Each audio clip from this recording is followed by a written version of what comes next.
1 year ago, the Curtis Vikings hoisted the AAA championship trophy for the third time in school history.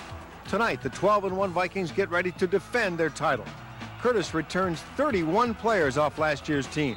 Along with experience, the defending champs have tremendous speed with the ability to strike from anywhere on the field. That was apparent in last week's semifinal game. Senior Jake Sampson bolted 16 yards to score the winning touchdown, beating Tumwater 13-12 in a thrilling finish. Head coach Bob Lucy, going for his fourth state title, just wants his team to play to their ability. It's not the wins and losses. Is that you take what you have and you coach it, and their performance level matches what their ability level is. Once again, the Vikings' opponent is from Eastern Washington.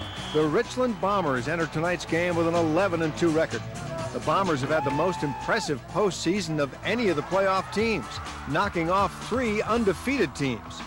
Richland stunned the #1 team in the state, Kamiakin, in the first round.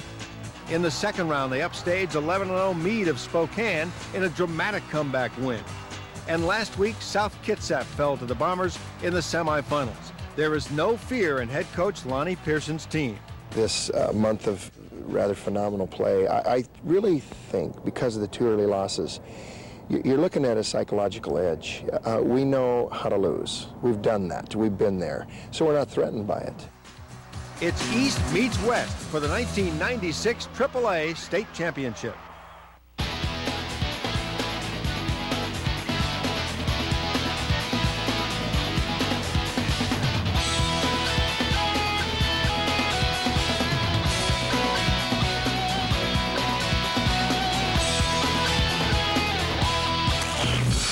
Live from the Tacoma Dome, the Richland Bombers versus the Curtis Vikings in the 1996 Gridiron Classic. Championship football, everybody. I'm Tony Ventrella with ex-Husky quarterback Damon Heward. We're on hand for what could be a thrilling AAA championship game. Teams with contrasting styles, but 2 teams who were kind of underdogs getting here tonight. Curtis against the Richland Bombers. What about Richland?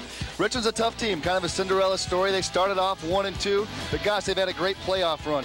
They've beaten 3 previously unbeaten teams en route to the Gridiron Classic, and it should be a lot of fun tonight, Tony. Curtis has won this championship. They are in familiar territory. They've won the title 4 the last 8 years. You can see how they've done in the playoffs after kind of a crushing defeat to Puyallup at the end of the regular season, 28-0, but they are certainly back tonight. The Curtis Vikings, covering Curtis from the sidelines tonight, Cairo's Bill Rocky. Thank you, Tony. This is nothing new for the Curtis players. This team was here last year, and as we all know, they won the state championship over Kamiakin. The skill players are back. Elijah Baker, Jake Sampson. They'll be doing a lot of things for Curtis again tonight. It's the offensive line of Curtis that's going to be the key, how they go up against Richland's defensive front. The Bombers have already had quite a day, and for more on that, let's go over to the Richland sideline and Nita Wiggins. Thank you, Bill. Yes, the Richland players got on a bus at 10 this morning and made the trip here to the Tacoma Dome. Now, the athletic director told me the trip should have ended at 3 o'clock, but the team got here an hour later at 4 o'clock, but now this team is ready to take on Curtis. Now, Coach Lonnie Pearson told me the idea of traveling today was to make his Bombers team feel that this game is just like any other road trip. Well, we shall see. This one is about to get started. A minute or so away from the opening kickoff AAA championship game tonight. A lot of us thought, as we checked the keys to tonight's game, a lot of us thought that we might be seeing a couple of other teams here tonight instead. Maybe Woodinville, maybe Puyallup, maybe South Kitsap. Curtis Vikings need to control that line of scrimmage, Damon, and take advantage of team speed, and they got plenty of it tonight. What about the visitors from across the mountains? What do they need to do? Well, Richland definitely has to deal with Curtis's speed guys. They got all kinds of guys all over the field who can make a big play anytime they touch the football. So they contain that speed, they can stay in the ball game, but if not, Curtis is going to run away. Richland has taken the long bus ride tonight. They are perhaps the underdog, if you believe in that kind of stuff in high school football, but they're off to a good start. They have won the opening toss. They have elected to receive the football tonight. The Richland Bombers, there you see Curtis on your screen, and they're the Richland team in the gold and white and green uniforms. Yeah, there have been some teams this year that have had some success against the Vikings throwing the football. Kent Meridian earlier put up 40 points against them. Puyallup, my alma mater, put up 28. So if Richland's going to find a way to win tonight, they're definitely going to have to give quarterback Jared Mitchell some protection and some time to throw the football and exploit that secondary of the Curtis Vikings. All right, there you see the Bombers. These guys stretch for a long time, as Nita told you. They got here about 3:30 this afternoon, a long bus ride over, but it's something they've done many times before. You know, we were questioning a little bit that strategy of coming over the same day of a championship game, but apparently it's worked before for the Bombers. They hope it works again. Yeah, they've had some long bus rides to Wenatchee, to Spokane, other different areas around the state, had success, so hopefully it works again tonight. We're set to go. The opening kickoff on your screen. It's left to right there. You see we're actually behind the Curtis Vikings there in the blue and white uniforms. They will kick off. Richland receives in this AAA championship game.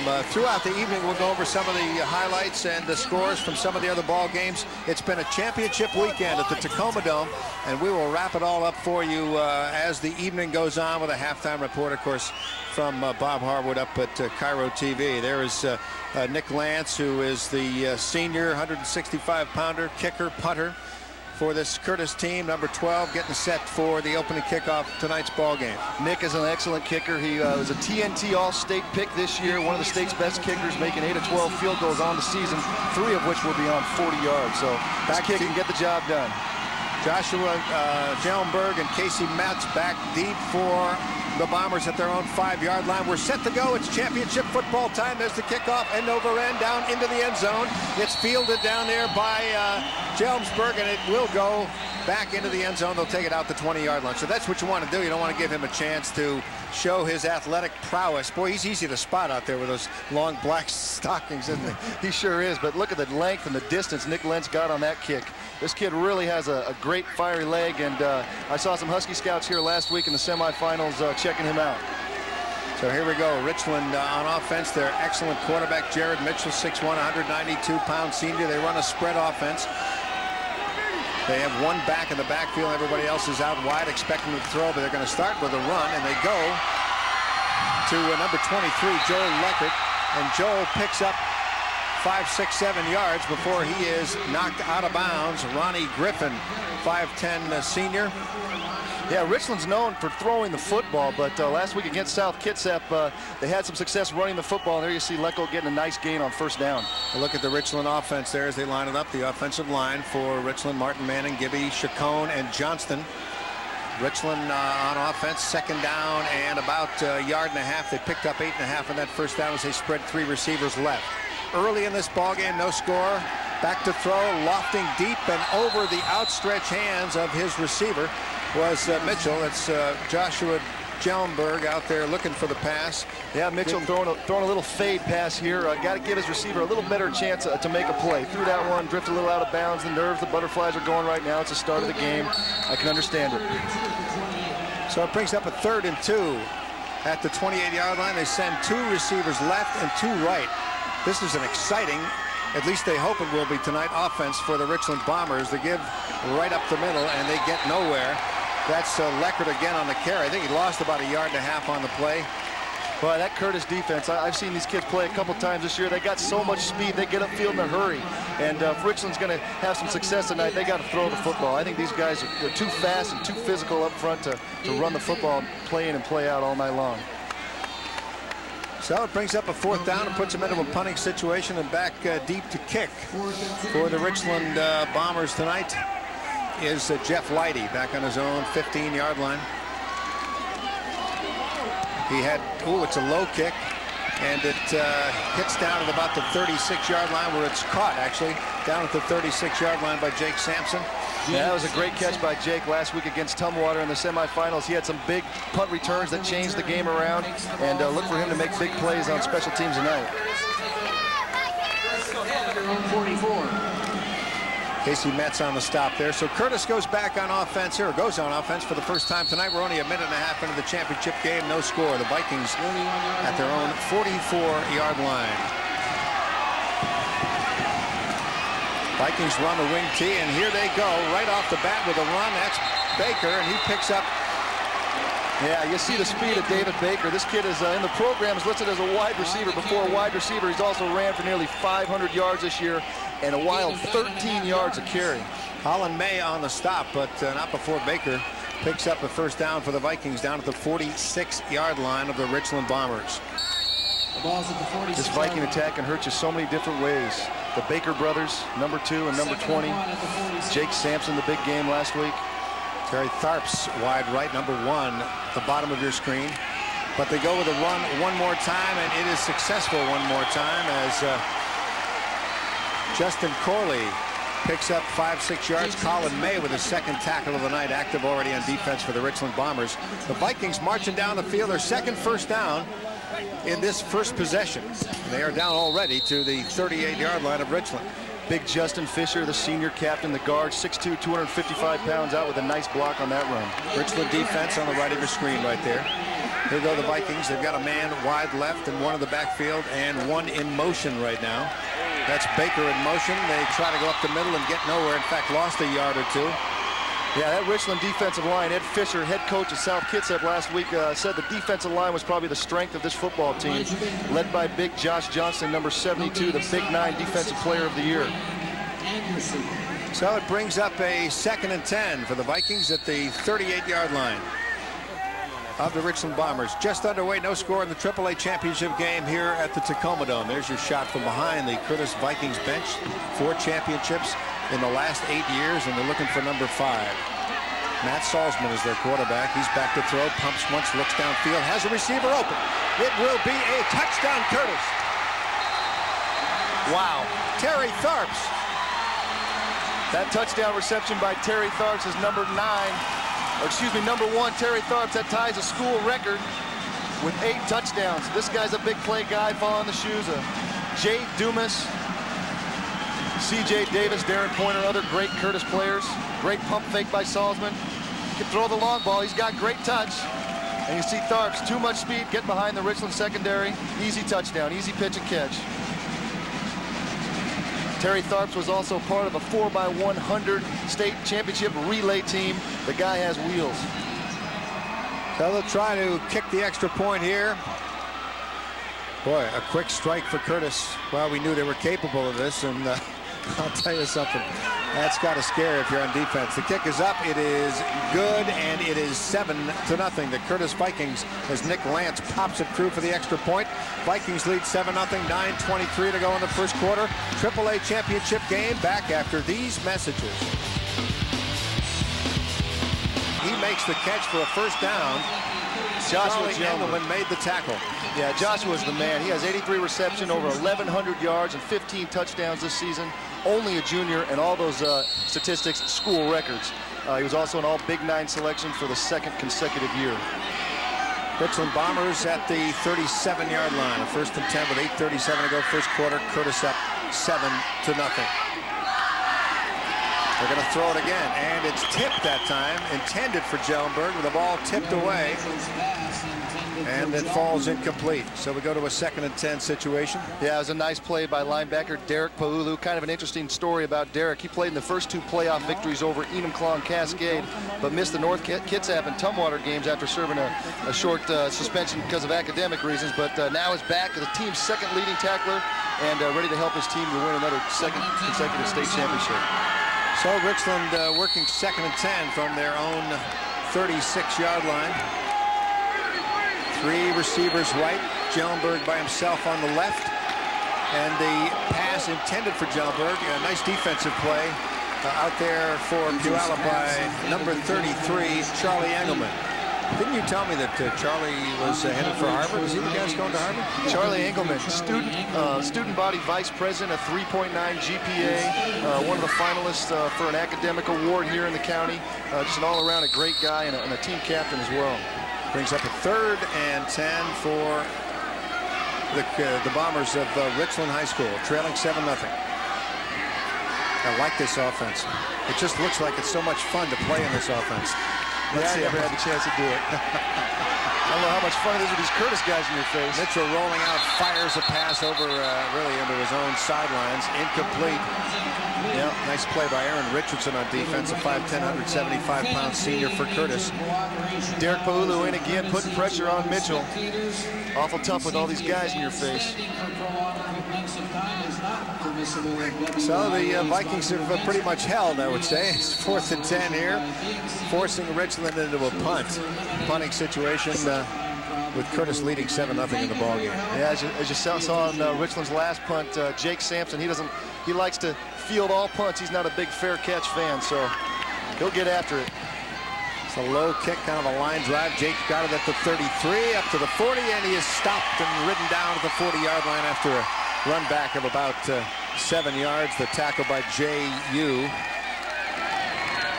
No, that couldn't be the tackle. He's on the same team. That would be something, wouldn't it? Jake Sampson on the return. Let me see that. Let me see that. I got to put my glasses on to read that. Oh, Nick Chacon. Nick Chacon made the tackle. No relation to former Met infielder Elio Chacon. I don't think so. Well, you never know. The Vikings work from their own 40. With 8:10 to go in the first quarter of play, they run the football, and it's your old buddy, Jake Sampson on the carry. Jake Sampson. To the 45. Yeah, Jake's done it all year long for the Vikings. Offense, defense, special teams. He's a big player and a big part of this Curtis team. Picks up 5, so 2nd and 5. Sampson 5'9", 170, as you can see. Most of these guys play both ways. I think it's probably true. In high school football, you know, you just want to get your best talent out on the field. You don't have a big pool to choose from. Terry Tharps is the wide receiver left. However, they run with the football, and they go with David Baker, and Baker will get over the 50-yard line down into Richland territory. The tackle by Leidy and May combining on the tackle of Baker. There's a flag down on the field, though. Damon? Jeff Leidy, middle linebacker for the Richland defense, is a 3-year starter. You'll also see him in there as a fullback in short yardage situations for the Richland Bombers on offense. Illegal block is the signal. Illegal block is the call, and let's see what happens here. Richland gaining a little advantage on this call. See what they do with it. They're going to march it back. The waist. Oh, there we go. On blue, repeat 2. Take a look again, the replay, Damon. There we go. Yeah, I'm trying to find it here. There it is right there. Just chop at the knee. It looks like, I can't see, but yeah, you can't do that. You can't block a guy below the waist from behind. Big 15-yard penalty, and marches the Curtis Vikings back a few yards. So they're back to 35. It's 2nd and 15 from there with 7:21 to go in the first quarter. Curtis in the lead. Once again, they run the football to Sampson, and he picks up 5. No, it wasn't. He picks up 5 or 6. Colin May on the stop. Jake Sampson. Nice play by Colin May and Casey Metz coming out of their safety positions, making a nice tackle on Jake Sampson there. Brings up a 3rd and 12.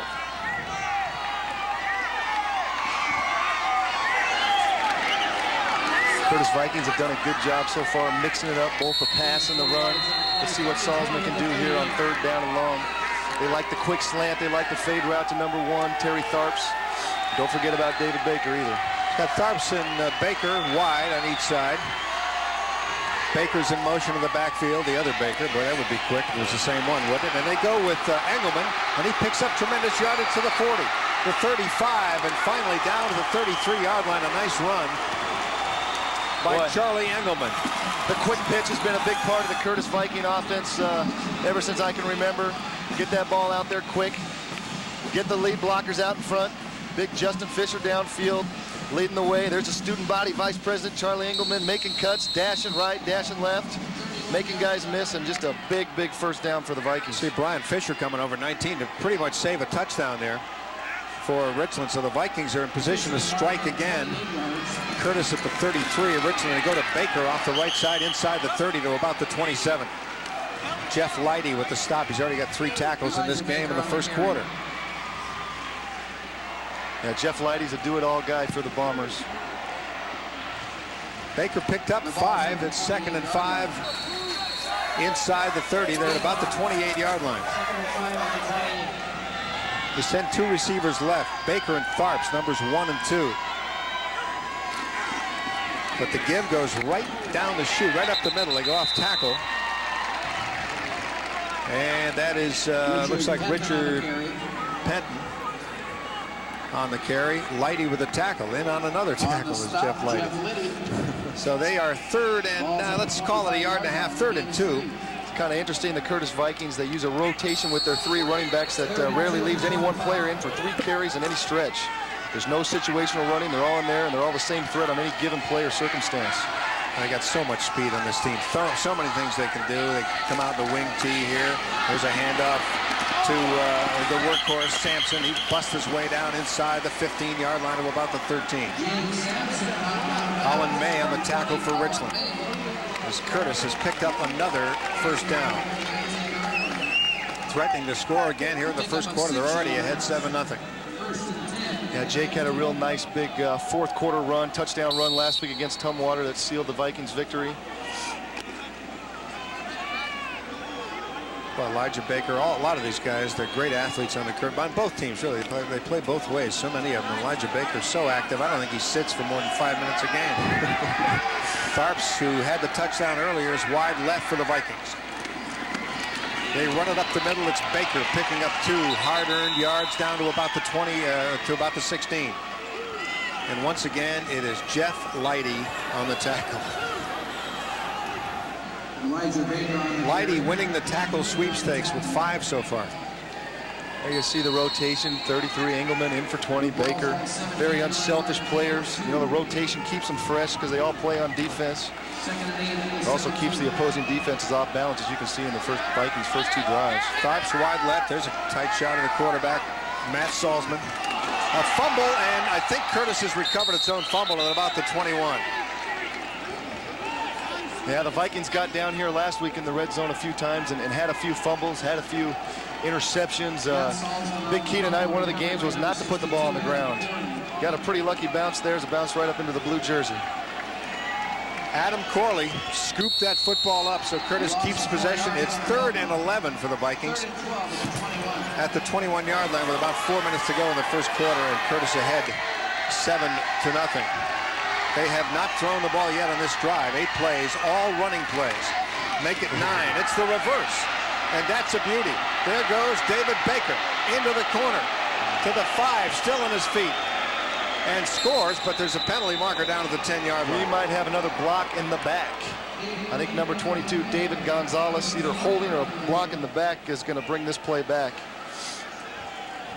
Gonzalez in on the tackle for Richland. Let's see what they do here. The reverse works. The Vikings are so tough with their misdirection. They'll spread the field out. They'll throw the ball. They'll also run this misdirection out of the wing T set. Give lots of credit to offensive coordinator Don Lichty, who's done a great job for this team. Couple of missed tackles by Richland, but with the penalty, it's not going to matter.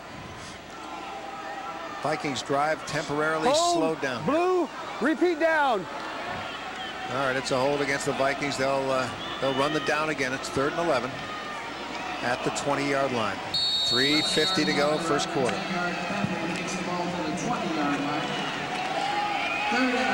Penalties will just kill you every time in the red zone.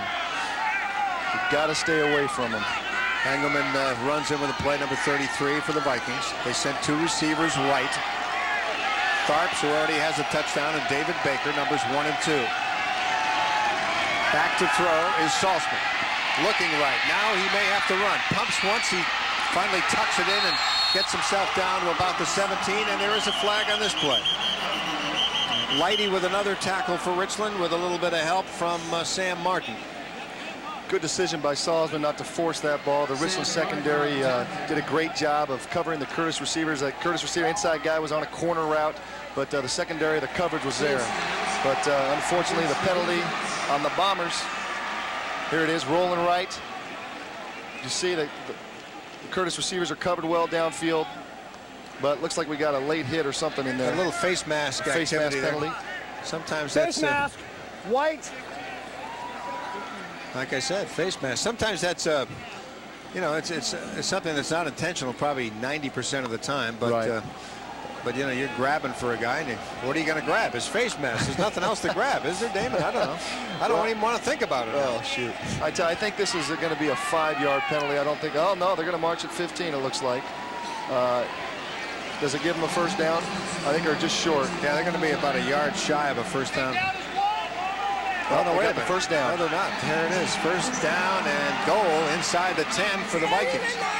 With 3:40 to go, first quarter, Curtis up 7-0 and knocking at the door thanks to a huge penalty against the Bombers. Now the 2 speedy guys go wide left, Baker and Tharps. Now Baker comes back in, playing more of a slot position. A wing T.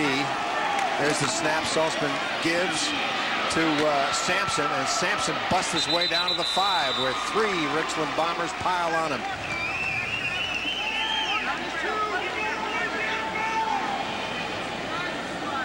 So they picked up a little bit of a chunk of it there. Going to their workhorse Sampson. May and Matz in on the tackle for Richland. Ball's inside the 5-yard line now. 2nd and goal for the Curtis Vikings. They send Tharps wide right. And they're going to run the ball right. It's Engelman. Close to the goal line, but not going to get in. Now, the Richland Bombers had him there in the backfield, but Charlie made some really nifty moves to escape and get away from these guys and get down close to the goal line. Here comes the replay.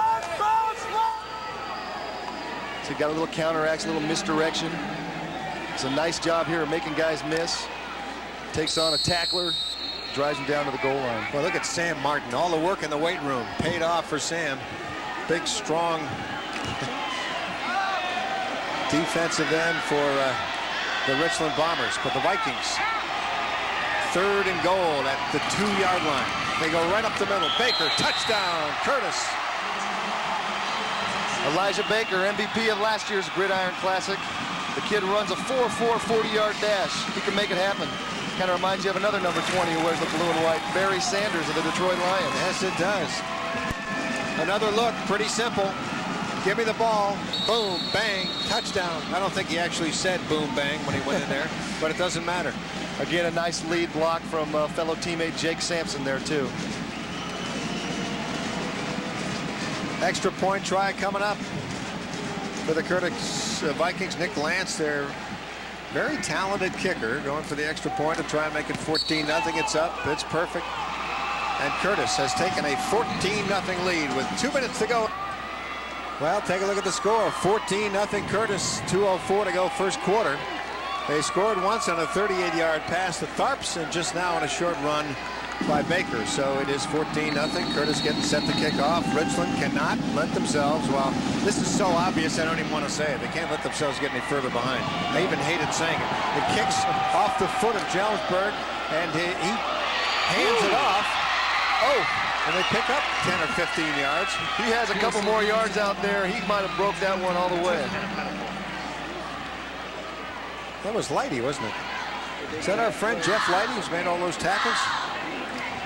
Nice little reverse handoff from Jelsberg. Here's a look at the last scoring drive, 60 yards, 12 plays. Most of them on the ground. Baker with a 2-yard run for the touchdown. Here come the Bombers again. They're at their own 20-yard line with about 2 minutes to go here in the first quarter of play. Got 2 wide receivers left. They try to run it up the middle, and they're not going to get too far. That's Joe Leckert. J.U. on the tackle for Curtis, the 5'10", 195-pound senior linebacker for the Vikings. This Curtis defense is not that big. Only about 2 guys over 200 pounds. But, boy, they can move. They get upfield in a hurry. And as you can see, they've shut out the Bombers thus far. They're spreading 3 receivers left and 1 right now as Richland is forcing themselves into a situation to open this game up down 14-0 so early. But they're going to run it here, try to get something going on the ground. It's not going to happen. Joel Leckert tries to go up the middle and gets hammered again.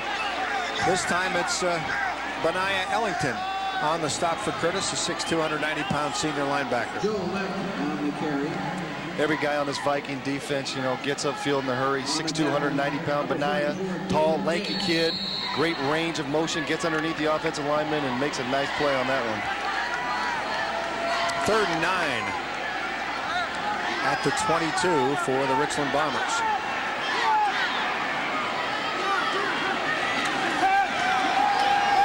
Back to throw, fakes the draw. Low pass, beautifully by Aaron Richardson. A great play, a low line drive pass from Jared Mitchell to Aaron Richardson. And suddenly the Bombers break a big play and they get into Curtis territory as we look at it again. That's just what the Bombers needed, a big play to get back in this football game. Jared Mitchell, so effective when he gets out of the pocket. He's got a strong arm. Zips it right between 2 defenders. A nice play. Aaron Richardson makes a nice grab and a nice move on Ronnie Harris there to a big first down game, get him back in some nice field position. Bombers put themselves at the almost said the Puyallup, at the Curtis 39-yard line. Jonesburg in motion. Back to throw. Once again is Mitchell. Completes the screen to Corey Metz, but they don't get far with it. That's a great play by number 59, J.U. staying home, reading the screen. J.U.'s not there. That ball's in the end zone. J.U. on the top. Take a look again here. Nice throw under pressure by Mitchell. Just a great open field tackle by you. Second and 10 at the 39. Second and 10, 39-yard line. Then time has just run out of the first quarter of play. That's the end of the first quarter. First quarter of the AAA championship game. We'll take a timeout from the Tacoma Dome with Curtis leading Richmond 14-0. Positioned right now right behind the Richland Bomber bench. And the Bombers are behind 14-0 at this point of the game, but they are marching thanks to a great pass play just a few seconds ago from Mitchell to Richardson. They are at the 39-yard line of the Curtis Vikings. Second and 10 for the Bombers. Back to throw again, and with good protection. Oh, complete. Great catch by Metz. He's at the 10. Wow, and a great job. With a great play. Great job under pressure by the Mad Bomber, Jared Mitchell, giving his receiver an opportunity to make a play under pressure, puts a lot of air, a lot of loft under the ball, steps up in the pocket, delivers a nice strike and a great fingertip catch. Only one man between him and the end zone. Ronnie Griffin makes the tackle for Curtis to stop the touchdown from happening. Nice touch. Well, that's a nice catch, too, a fingertip catch, and then the tackle by Griffin that saves the TD. So the Bombers have a first down at the 11-yard line. Timeout to Curtis here. Casey Metz is a two-way player for the Bombers. Last week against South Kitsap, he had 16 tackles from his free safety position. As you can see, is an excellent receiver out of the backfield as a running back as well.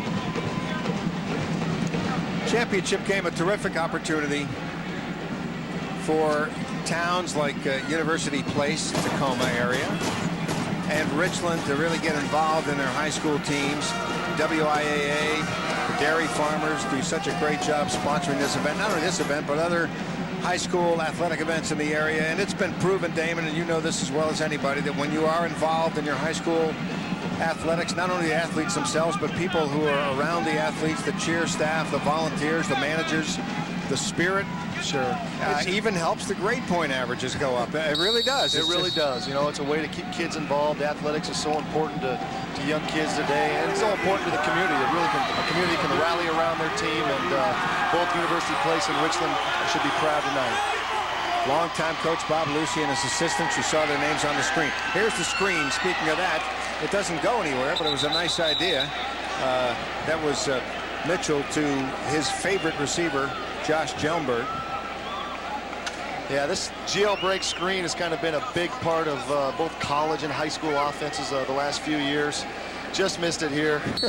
Bumping into his own player, Joshua did there, but you know, something that looks like it might have worked. Maybe come back to it a little bit later in the game.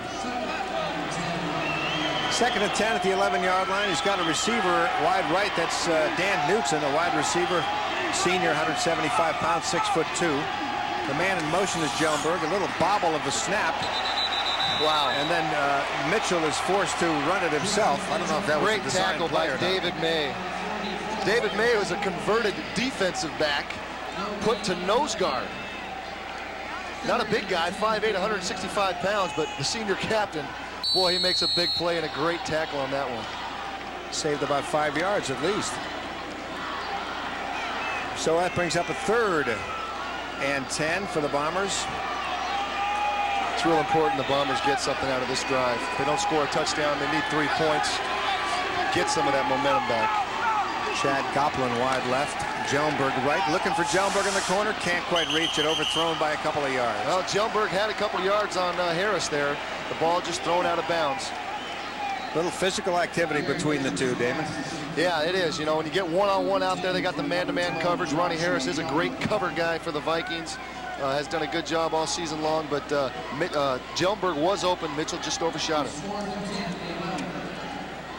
So it brings up a 4th and 10 at the 11-yard line for Richland, trailing 14-0 with 10:29 to go in the first half. They're going to try the field goal, or at least set up for it. It would certainly make sense. Colin May. The holder is the quarterback. You never know what might be up Pearson's sleeve. Now he's going to pop it, and it's low and left and no good. I think a Curtis Viking might have got a hand on that one. Boy, had to. That thing was a line drive. So we take a timeout from the Tacoma Dome AAA Championship football. Curtis leading 14-0. Oh, it's Engelman. There's a fumble, and let's see who gets it. Well, I think Curtis recovered its own fumble. Now the Curtis Vikings are going to have to punt for the first time tonight. Excellent job by the Richland defensive front there, stuffing the run on a big 3rd down play. Jeff Leidy in on his 7th tackle of the night. Leidy, a 3-year starter, 6'1", 215-pound senior for the Richland Bombers. They have stopped the Vikings with 8 minutes to go in the first half. Here you see Casey Metz, number 21, back deep for Richland, along with Jelmberg, their very talented receiver, an all-purpose player. Lentz handles all the kicking chores. Well, that's a nice punt. Spiraling punt, fair catch, 20-yard line, and that's where the Bombers will take over. That's Casey Metz, number 21. And that's where they go. 1st and 10 from the 21. 14-0 Curtis. Pretty good crowd has assembled here at the Tacoma Dome for this one, Damon. Yeah, it has. This is kind of a fun place to play high school football. You know, almost like a sellout. The fans come down pretty close to the playing field. The excitement's in the air. It's a lot of fun for these kids out there. That was great all those years in the Kingdom, but this setting is, I like it better. I think so. It's a lot more intimate, and you know, the fans are a little bit more of a part of the game, I think. They spread the offense, and there's the throw over the middle. Jelmberg with a great fingertip grab, but then it's knocked away by Baker. Great play by Baker. He was an all-state safety last year. Jelmberg almost came down with it, but Elijah breaks the play up. He was named all-state this last week as well, and primarily being recruited as a defensive back. Has recruiting trips scheduled to Nebraska in mid-January. The Huskies, the Cougars, other schools are looking at him as well. Outstanding defensive play. And almost an outstanding catch. 2nd and 10 from the 20 for Richland.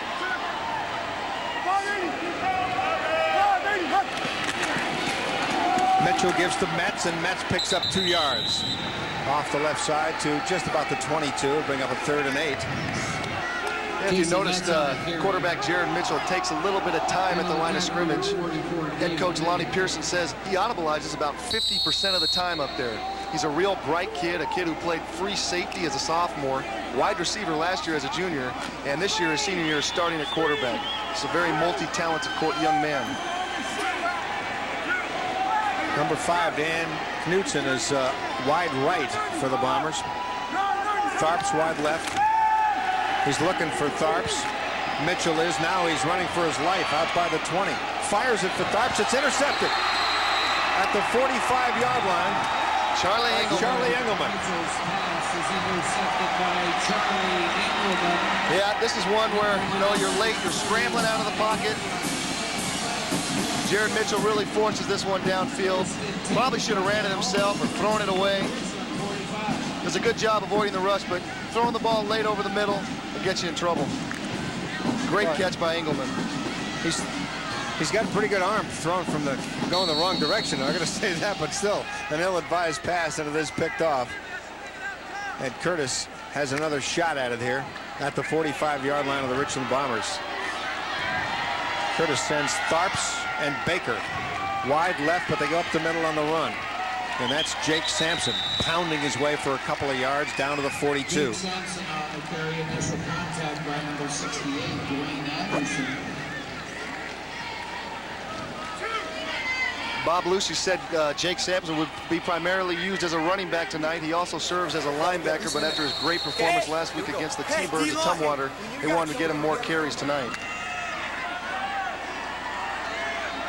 2nd and 8, 42-yard line of the Bombers. This time it's Tharps, catches the ball at the 40 to the 35 to the 30. He's gang tackled, but not before. He gets the first down. Terry Tharps, 5'10", 165-pound senior, already has a touchdown of the game. Colin May in on the tackle for Richland. Terry Tharps, he's the latest of legendary big play receivers that Curtis has had over the years. C.J. Davis, Darren Pointer, Jay Dumas, all going on to play and have stellar careers at Washington State. He might be the next one. Boy, that WSU connect, it kind of dried up the last couple of years, but boy, it was going strong for a while. I think it has a little bit to do with Bob Lucy and Mike Price being college teammates at UPS. Yeah, I think so too. Here's Baker. Makes the cut at the 30, gets down to the 25 where he's gang tackled. After a pickup of 5, Sam Martin, Casey Metz in on the defensive stop for Richland. It's just amazing how much speed this Curtis Viking football team has. Elijah was part of a state 4x100 relay championship team too. David, Tharps, it goes on and on and on. I don't know how you stop these guys. Boy, they just keep running new people in off the bench. Tharps is wide left. Handoff in the backfield goes to Sampson. Sampson busts his way for close to a first down. Let's see, is there a flag down? There certainly is. See what it's all about. He actually came up a little bit shy of the first down. Flag or no flag. That was a nice open field tackle by number 50, Doug Welcome, linebacker, 5'9", 160-pound senior for the Bombers.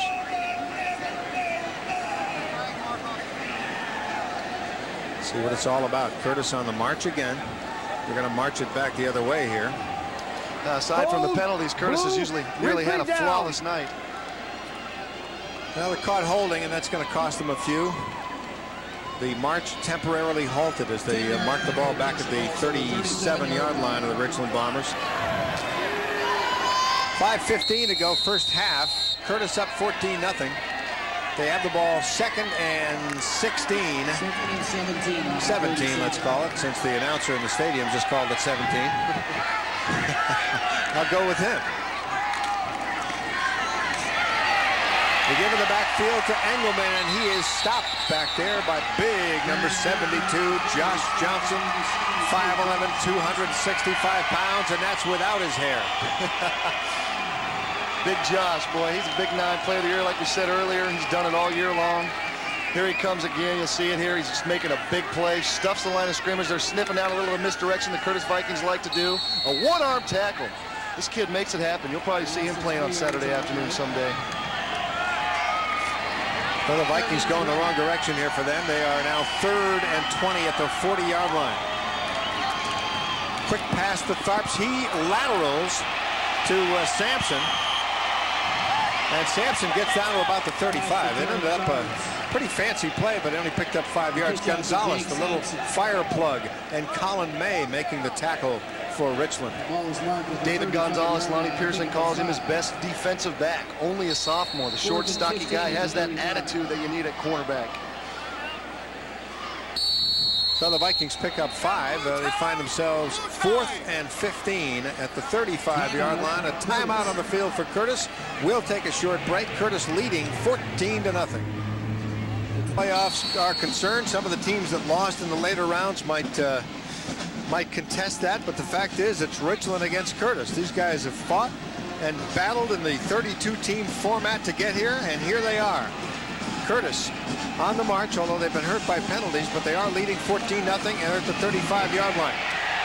Caught from behind is Matt Salzman.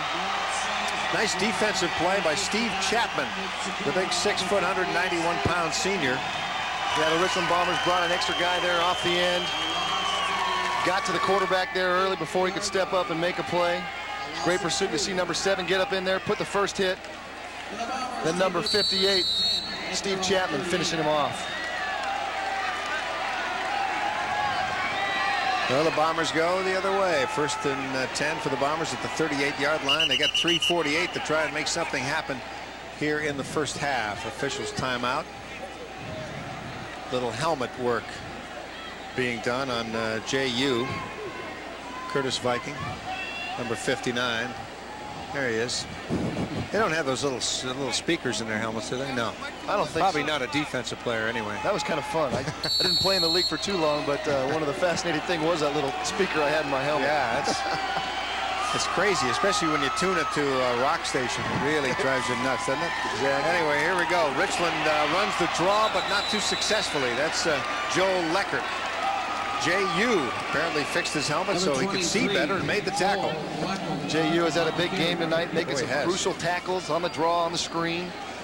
Not a big guy, but boy, he gets the job done. You gain him 2 yards. So Richland working at their own 40-yard line. 2nd down, 8. 3:20 left in the first quarter, in the first half. Curtis ahead 14-0.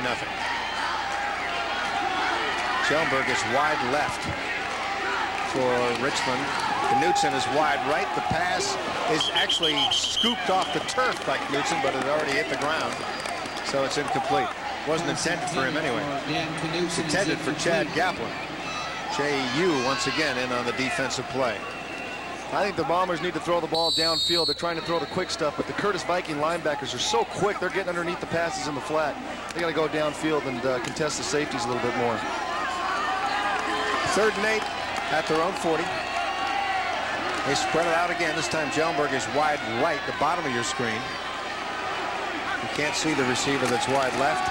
It's the draw. No, it's the fake draw. And here goes Mitchell on the run. Fires one low, and it's out of bounds. He just threw it away. That's the same thing that led to an interception a couple of minutes ago. But boy, some heavy pursuit. He had by the nowhere to go Vikings. with that football. I mean, there's a perfect example of the speed this Viking defense has. It's not just 1 or 2 guys. It's all 11 out there. Take another look. You'll see a wave Here's a of blue pursuit. jerseys. Number 88, Simmons. Oh, my. 4 guys there. Where's the protection?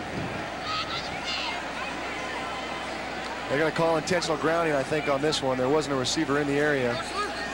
This is a big penalty of marching back 15 yards, and I think it's a loss of down. The Vikings are going to go ahead here and decline the penalty, actually. Go downfield on the white. Nope. Decline. Yeah, Fourth down. It's going to bring up a 4th and long anyway, so. Actually, it was an illegal receiver downfield. It wasn't intentional grounding, but still a big penalty, and brings up 4th down. Have to punt it away. So Richland has made a couple of breaks for themselves, but they've also created a couple of problems. And with 3 minutes to go in the first half, they find themselves down 14-0 and in a punting situation. 1 man back deep at the 32-yard line for Curtis, and that is Jake Sampson. my old favorite. Sampson, line drive kick. Hits once off the turf. He loses it, and Richland has recovered the football. Well, that might have been a punt that Jake wanted to let roll on by him. As low as it was, that was a difficult play to make. And should have let it go and just let it bounce down into the end zone or whatnot. But gosh, you got to let that one go, Jake. It's a big opportunity now for the Bombers. They got to take advantage of this turnover. They want to get back in this football game. Nick Chacon with a big defensive play, big recovery, special teams play for Richland. They got the ball at the 35-yard line. 1st and 10, clock moving, 2:54 to go first half. Pass intended for Schellenberg, reaches over, can't make the play over the defensive man, Engelman, down at the 10-yard line. Again, good coverage by the Curtis corner, Engelman. Mitchell probably should have put a little bit more air under this ball and again give his receiver a better chance to make a play. Even throw the ball behind him. You see a lot of teams throwing the ball intentionally behind the receivers on the fade route to give the receiver a better chance to make a play. 2nd and 10 at the 35-yard line for the Bombers. He's got 3 receivers, 2 right and 1 left. Fake give up the middle. Now it's a give to Schellenberg, the fumble, and Curtis has recovered. I don't think so. I think number 7, big number 77 for the Bombers. Number 77, Jason Hughes got on that one. There was 4 or 5 Curtis guys around there, but 1 Bomber, 1 white jersey made a great play to get that ball back. 7-yard loss. Terrific play. Yeah, the Bombers tried to take a play out of the Curtis playbook as far as the little misdirection counter sweep inside. Obviously backfired. Third and 17 at the 42-yard line of the Vikings with 2 minutes to go in the first half. Curtis ahead 14-0. Man in motion, Knutson, 2 wide receivers. Back to throw is Mitchell. He throws, it's picked off. Ronnie Griffin. He's down to the 35, 30, still on his feet, 25, 20. Tremendous defensive play by Griffin as he runs it all the way back to the Richland 20-yard line. That interception gives Ronnie Griffin ties a school record with 8 interceptions. A big-time corner, an ill-advised pass. They tried to come back to the same play that got him down to close to the touchdown area early in the first quarter there, but quarterback sniffed it out. Great interception, nice return. You see his speed and athleticism going down the sideline. Good downfield blocking by his teammates. And a very unfortunate play for the Bombers. I think Jason Hughes had to come out of nowhere to make a tackle there that otherwise would have led to a touchdown. See Mitchell trying to make a tackle now. I used to hate throwing those interceptions, having to run down and tackle those corners. I usually got blown up, but at least he gets in there and fights and tries to make a play. First down. Boy, as well as Curtis has played tonight, the turnovers and the penalties have killed them. Boy, they have. They've had 3 penalties in the red zone for 35 yards, and then this big penalty here. You know, they got to cut these out. As good as this team is, Bob Lucy said there is room for improvement, and penalties has to be the first place to work better at. Well, they march all the way back to their own 35. They haven't exactly paid dearly on the scoreboard, but they probably would have been further ahead. Curtis is up 14-0 with 1:53 left in the first half. Tharps and Baker are the wideouts. And there's a whistle on the play.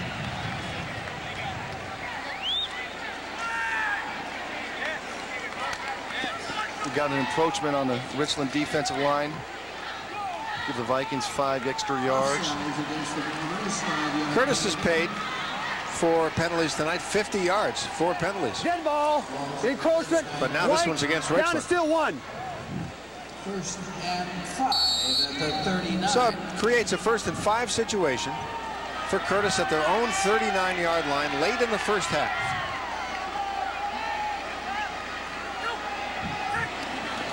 Here is Saltzman looking to throw. Pumps once, fires deep. Tharps, well, it's way overthrown. Yeah, this ball should have been thrown more toward the goalpost in the middle of the field. Tharps had a step, but the ball was overthrown and to the sideline too much. David Gonzalez, number 22, helping to bother Tharps out there. Ball was overthrown by 5 yards, but Gonzalez was there. Defensively, either way, Saltzman 3 out of 4 for 56 yards passing tonight. It's a good look at Coach Bob Lucy. Has an opportunity tonight to win his 4th state AAA championship, something no other high school has done in the history of AAA high school football. 2nd and 5 of the Vikings. Oh, great tackle in the backfield. Sampson goes nowhere. Steve Chapman, he's made a couple plays tonight. Big left end, nice tackle, avoids the block. Nice shoestring tackle in the backfield. Well, Richland defense hasn't done too bad a job tonight. 3rd Third and 9 yards to go. and 9 for the Vikings. With about 1:15 left in the first half. Curtis ahead 14-0. They scored on a pass in the first quarter to Tharps, 38 yards, and then a short run by Baker that made it 14-0, and that's where it stands right now. Clock running with 1 minute to go in the first half. Tharps wide left for the Vikings. Engelman in motion to the backfield, and the give is to David Baker. All them inside handoffs, that's tough to do. That takes a lot of practice. That misdirection can be so tough in high school football. Get the linebackers going one way, come the other way with the ball. But Richland defense did a good job there of sniffing that out. Curtis had some success earlier in the first quarter with some of this misdirection, but the Richland defense making some adjustments. Give credit to their coaching staff and stopping some of those misdirection plays. Doug Weekham in on the stop for the Richland Bombers on that play as we try to give equal time to the defense. Head coach Lonnie Pearson, the defensive coordinator of the 1981 state championship Richland football team. Yeah, Lonnie decided it would be better if his kids loaded on a bus this morning and drove across the mountains. Yeah, that's what they did. That's what they did, and they've had success doing that this year. Traveling to Wenatchee, traveling to Spokane. Just treat it like any other game. Well, it's awfully hard to do, though. You got to be real disciplined to treat this like any other game. But yeah, I noticed those Richland Bomber players stretching out a little harder before the game. Let's go down to Nita Wiggins on the Richland sidelines. Tony, the people on this side of the field are very glad to see number 72, Josh Johnston, in the game. He's a starting defensive lineman and a starting offensive lineman. Now, last week against South Kitsap, he suffered a sprained ankle. The team held him out of practice at the start of this week, but he told me in interviews back in the Tri-Cities he would play today. He hasn't been a factor. He was in there moving some people around on the offensive and the defensive line. Of course, right now the Bombers are down 14-zip, but they're still going after Curtis. All right. A little high snap here for Lance, but he gets the kick away. Whoa, what a beautiful punt on a bad snap. Metz fields it at the 14, running sideways, still at the 14. Now moves his way up to the 25, 28-yard line where he is driven out of bounds. Casey Metz, number 21, tackled by Drew Moss. Nice return by Metz. The guy, even a better kick by punter Nick Lynch. Coach Lucy claims that Nick is the best kicker he's ever coached who can handle all the kicking chores. The punting, the deep kickoffs, the field goals. He's done it all year long for the Vikings. 19 seconds to go in the first half, and personal foul. Well, now there's another penalty. Personal foul against the Vikings. Curtis called for a personal foul here as we get ready to wind up this half with the Vikings up 14-0. Boy, they've been penalized for 60 yards so far in the first half of this ball game, but they still lead 14-0. Bob Lucy is a very disciplined coach. He will not be happy in that Viking locker room this half with all the penalties against his team. Here's Bob pacing, shaking his head a little bit. Bob was a nose guard at the University of Puget Sound, teammate of Mike Price, head coach of the Cougars.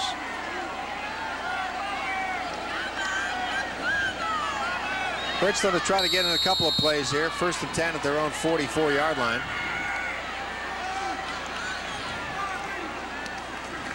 Mitchell's had pretty good success throwing, but this time, oh, he gets away and fires the bomb.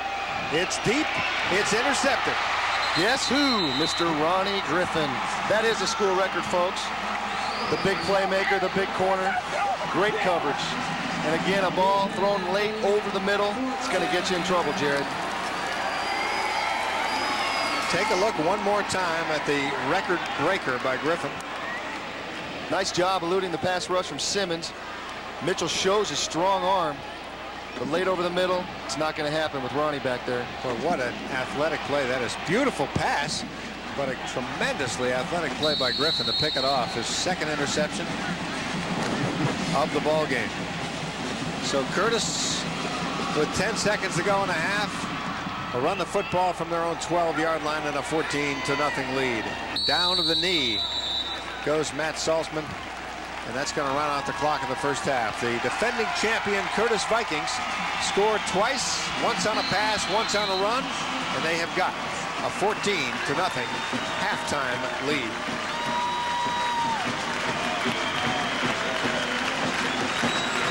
Let's go down on the field with Bill Rocky and head coach Bob Lucy. Bob, 14-0. It wasn't perfect, but you're up. We are, and now we got to go play the big half. This Richland team against Meade came back from 21 points down. We got to pick our game up and play all aspects of it well. If there's any downside, the penalties have been hurting you a little bit, haven't they? Yeah, and I think that's a part of our kids' focus, and we need to play a little harder and play with more focus to eliminate those. Okay, Tony, Coach Lucy was a little sick yesterday, but he'd be here anyway, and he's up 14-0 heading into the halftime. All right, thanks, guys. I guess he had a little bit of the flu, as many people have. But he's got the lead, 14-0 at halftime. We'll take a short break. We'll be back at the Tacoma Dome in just a couple of minutes. The Vikings. 14-0, Damon. Well, I'll tell you one thing. We're happy the Dairy Farmers Association is sponsoring us. I'm real happy it's not an oil company. This milk is delicious. Yeah, it really is nice. Let's go down to Bill Rocky. down with the band. Bill, take it away, please. Tony, what would college, high school football, any football be without the band? And the Curtis Viking band's pretty good here. This is Ryan Staples. Ryan, what's it like being in the band here? I tell you, it's a lot of fun. There's nothing better than coming out of the game and just going berserk. It's awesome. You realize how lucky you are that your school's been in this 2 years in a row? Oh, I tell you, there's been no greater pleasure than for me to come down here and participate in this. It hasn't. How do you get all this stuff on it? What is this stuff? It's just makeup. Just go to the local costume store, just pick some up. Well, you're looking really good. Thanks a lot. Tony, I think you should try this. You look pretty good in some of this stuff. Well, Bill, I think it's a good idea. I think, you know, we had the milk mustache a minute ago. This guy must have dunked his entire face in milk. That's what it's all about here. The dairy farmers bringing us the championship football. There you see the Curtis Vikings. The way they've done on offense so far has been pretty impressive, especially early. Then they slowed down a little bit, Damon. Yeah, the Richland defense has played pretty well in the second half, but the Vikings have really hurt themselves with penalties. 6 in the first half for 66 yards. They're going to have to eliminate those here in the second half. Let me remind everyone watching from the Richland area, as you see, the Bombers on offense so far have had to kick it away, and then there have been some interceptions. They've just had a kind of a rough first half. If you're watching from the Richland area, and I know you're very proud of your team and your band, the Richland band is stuck on the pass in their bus. But first, before we get back, they're doing okay. The kids are fine. They're just stuck on the pass. Let's go down to Anita Wiggins with the Richland coach. We've got Coach Lonnie Pearson approaching us. Coach, just set up the second half. What is it you've got to do other than come back from the 14 points? Well, I think we need to relax and have some fun in the game. And that's one thing, and do what we do well, and that's improve. We got to get better in the second half, blocking. There's an awful lot of penetration out there. I think that's number one. And just get some rhythm offensively. I think the defense stiffened in that second quarter. We played much better. I think the defense can continue to do that. They're playing well. Offense needs to help the defense, just get some continuity and relax and do our stuff. The interceptions are not characteristic of this team. How can you solve that second half? Well, again, he's running around out there for his life. And when you're out there doing that kind of thing, you got to make something up. So, anyway, that's what's happening. He's forcing the throw. Okay, thanks a lot. And we'll check out second half. Good luck to you. Let's go back upstairs. All right, a full half of football to go. Anything can happen. Boy, I've said that a lot. There's Salzman's first touchdown pass, actually the only touchdown pass of the first half, to Tharps, who found himself fairly well wide open, had to turn around and catch the ball for that touchdown, Damon. Big play by Terry Tharps, the first Viking touchdown of the game. They'll come back here with a big run, and they just jumped on the Richland Bombers early and put them away. Here's a second touchdown by Barry Sanders or Elijah Baker. That's right, tough to tell. Got a lot of skill. So 14-0 Curtis Vikings. I started to say before that the Richland band is fine. Okay, the kids, the bus got stuck on the pass, and they didn't make it to the game. That's why if you're watching from Richland, you have not seen your band. Everybody's fine, but the bus got stuck on the pass. I just wanted to make that absolutely clear so none of the parents over in the Richland area would worry about those kids. It was a rough ride over even for the team. The dance team made it and the football players, but the band didn't. All right, boy, tough to drive over here in one day. I still can't believe they did it, but they did. All right, now Richland, of course, will kick off as we get set for the second half, working right to left, as you see, and down 14-0 in the ball game. So the Curtis Vikings will be on offense first in the second half. Too many penalties for Curtis, but they still have the lead. Yeah, there really has been. And don't count the Richland Bombers out. They've rallied in the past. They rallied from a 21-0 fourth quarter deficit to beat previously unbeaten Meade in the quarterfinals, 34-27. So come out here, stop the Vikings, get the ball back, put some points on the scoreboard, and we have a new ball game. That's right. It's a team with no fear. They've beaten 3 undefeated teams to get here. Line drive kickoff takes a couple of bounces and falls into the hands of David Baker. He's at the 15-20. Almost stopped, but not quite. 25-30, finally ridden out of bounds at the 30 by Casey Metz. Okay. Nice almost a late hit there. Nice run back by Baker. He's got the moves. He's got the agility. Big brother Elijah gets most of the attention, but I guarantee that David's going to be the man next year. Matt Salzman, as you see his first half stats, through completed 4 passes. That was reversed, actually. He's had a fairly decent first half. Had the 38-yard touchdown. That's the big stat that really counts. As the Vikings started their own 37-yard line, up 14-0 in motion. Baker And in fact, he's got the football at the 35 and fights his way to the 40, just short of the first down. Colin May made the tackle, tried to strip the ball. Didn't quite get it, but boy, I tell you, he has been active defensively. 9 tackles in this game for Colin May. I think Curtis is going to come out here in the second half, try to run the ball, try to establish that line of scrimmage, work the quick pitch, work the trap, and you know, they really feel that the Richland ends are crashing inside too far. So watch for that quick trap. They try it up the middle this time. It's Sampson without much success. Jake Sampson. Off right tackle, he gets up over the 40 to just about the 41-yard line. Steve Chapman in there on the tackle. We've said his name a number of times this evening. Jason Mitchell also helping out. Curtis has a 3rd and 1 at the 41-yard line. 3rd and 1 at the 41. They break the huddle, and David Baker comes to the bottom of your screen. That's number 2, right about at the 40. They've got a receiver on each side. Fumble. Salzman got it back, it looks like. We'll bring up a 4th down. Mitchell recovering his own fumble. Boy, that hurts. Ouch. Fumble the snap, and then he dives right back on it, as you see. But less than a yard to go for the first down. And now they got to kick it away.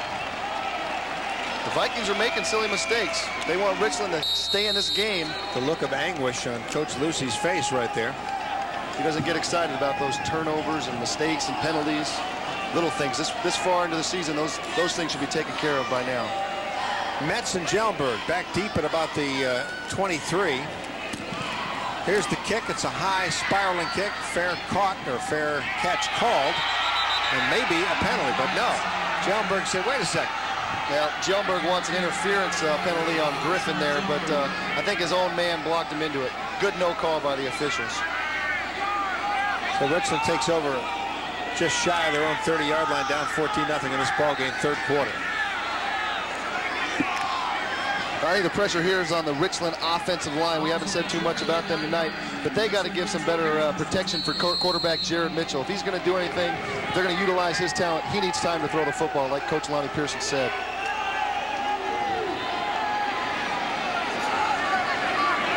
He's got 3 receivers left, 1 to the right. The key man all season has been Jellenberg, but he throws for Knutson, and it's just, well, actually thrown short. Either Knutson ran the wrong pattern, or the ball was thrown a little bit behind him. Yeah, Knutson was running the slant route there. Mitchell need to anticipate him breaking open a little earlier, threw the ball late and behind the receiver. This is an interesting offense, one you see many colleges running today. Florida, Washington State, they spread the field out. The Bombers don't have a tight end. As you can see, they have 4 or 5 receiver sets. It's got them this far, but tonight it hasn't worked. Number 2, Aaron Richardson, wide right, ran in with the play. Let's see if he's part of it. It's 2nd and 10 for the Richland Bombers. Almost some movement on the Curtis defensive line, but not quite. On the keeper, Mitchell will pick up 3. Jared Mitchell on the keep. Good job by number 8, Justin Corley, taking away the option back, forcing Mitchell to keep the ball and turn upfield for a short gain. J.U. in on the tackle. Along with May and Ellington for Curtis. So for Richland, it brings up a 3rd and 8. Seems like Richland has had a lot of 3rd down and long situations tonight. Credit that Curtis Viking defense. And they're running 1 for 6 in 3rd down situations. Got to change that here. Mitchell on the draw. Now it's a fake draw and a beauty. Mitchell with the keeper after faking the draw, gets nothing out of it. Didn't fool anybody, and it brings up a 4th down. Big number, Fred Simmons, 6'3", 200 pounds, stays home on the fake draw, makes a nice tackle on the quarterback. Nothing going for the Bombers. Punt it again.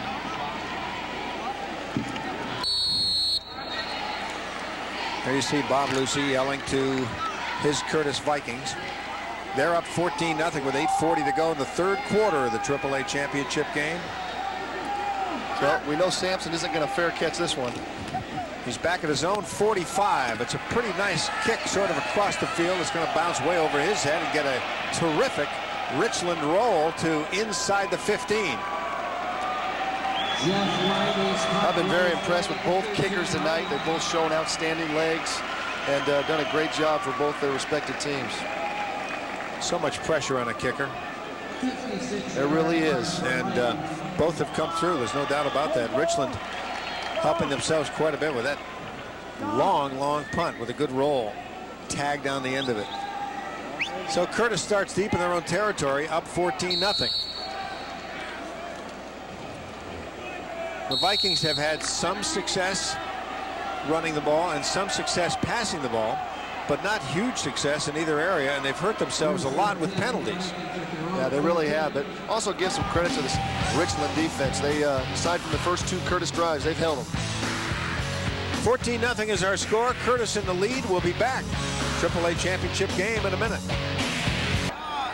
Back live in Tacoma, 14-0 Curtis, third quarter with 8:18 to go, as you see, and the Vikings working from deep in their own territory at their own 12-yard line. Tony Ventrella, Damon Heward, Nita Wiggins, Bill Rocky working the ball game for you. That's Baker, and he gets himself up to the 16. Elijah Baker, 5'8", 175-pound senior, tackled by Jeff Leidy, his 8th stop of the ball game. Leidy's so tough there from his middle linebacker position, running down a very speedy Elijah Baker. It says a lot about the 6'1", 250-pound, 3-year starter, Leidy. Charlie Engelman, 33, back into the game, carrying a play as Baker goes out. They rotate him. They keep him fresh. Boy, they sure do. 2 wideouts, Tharps and Baker. That's David Baker and Terry Tharps. But it's a handoff up the middle to Engelman, and he pumps his way to the 25 on a first down, Vikings. Dan Barker on the carry, takes the ball to the 26-yard line. You see the counter action, got lead blockers, great downfield blocking by the Curtis Viking offensive line. Nice hit and spin by Engelman. Tough tackle there by the Richland defender as well. Doug Weekham gets a lot of credit for that defensive play. So the Vikings work 1st and 10 from their own 25 now. With Tharps wide right, it's a reverse, and Baker's got the football at the 30-35. David Baker ridden out of bounds at the 36-yard line. It's an excellent example of Baker's speed, the ability to get outside, make people miss. And one more time, it's Colin May on the defensive stop. Running a little reverse inside, misdirection, keeping those linebackers off balance. Speed and athleticism kills in high school football. There's no substitute for speed. Curtis with a 14-0 lead. They have about 9 guys that can run the football on this team. They do, really. They're all over the place. Tharps wide left, number 1. They work out of the wing T. Fake give to Baker. They give up the middle instead to Sampson, and he rambles his way for 2.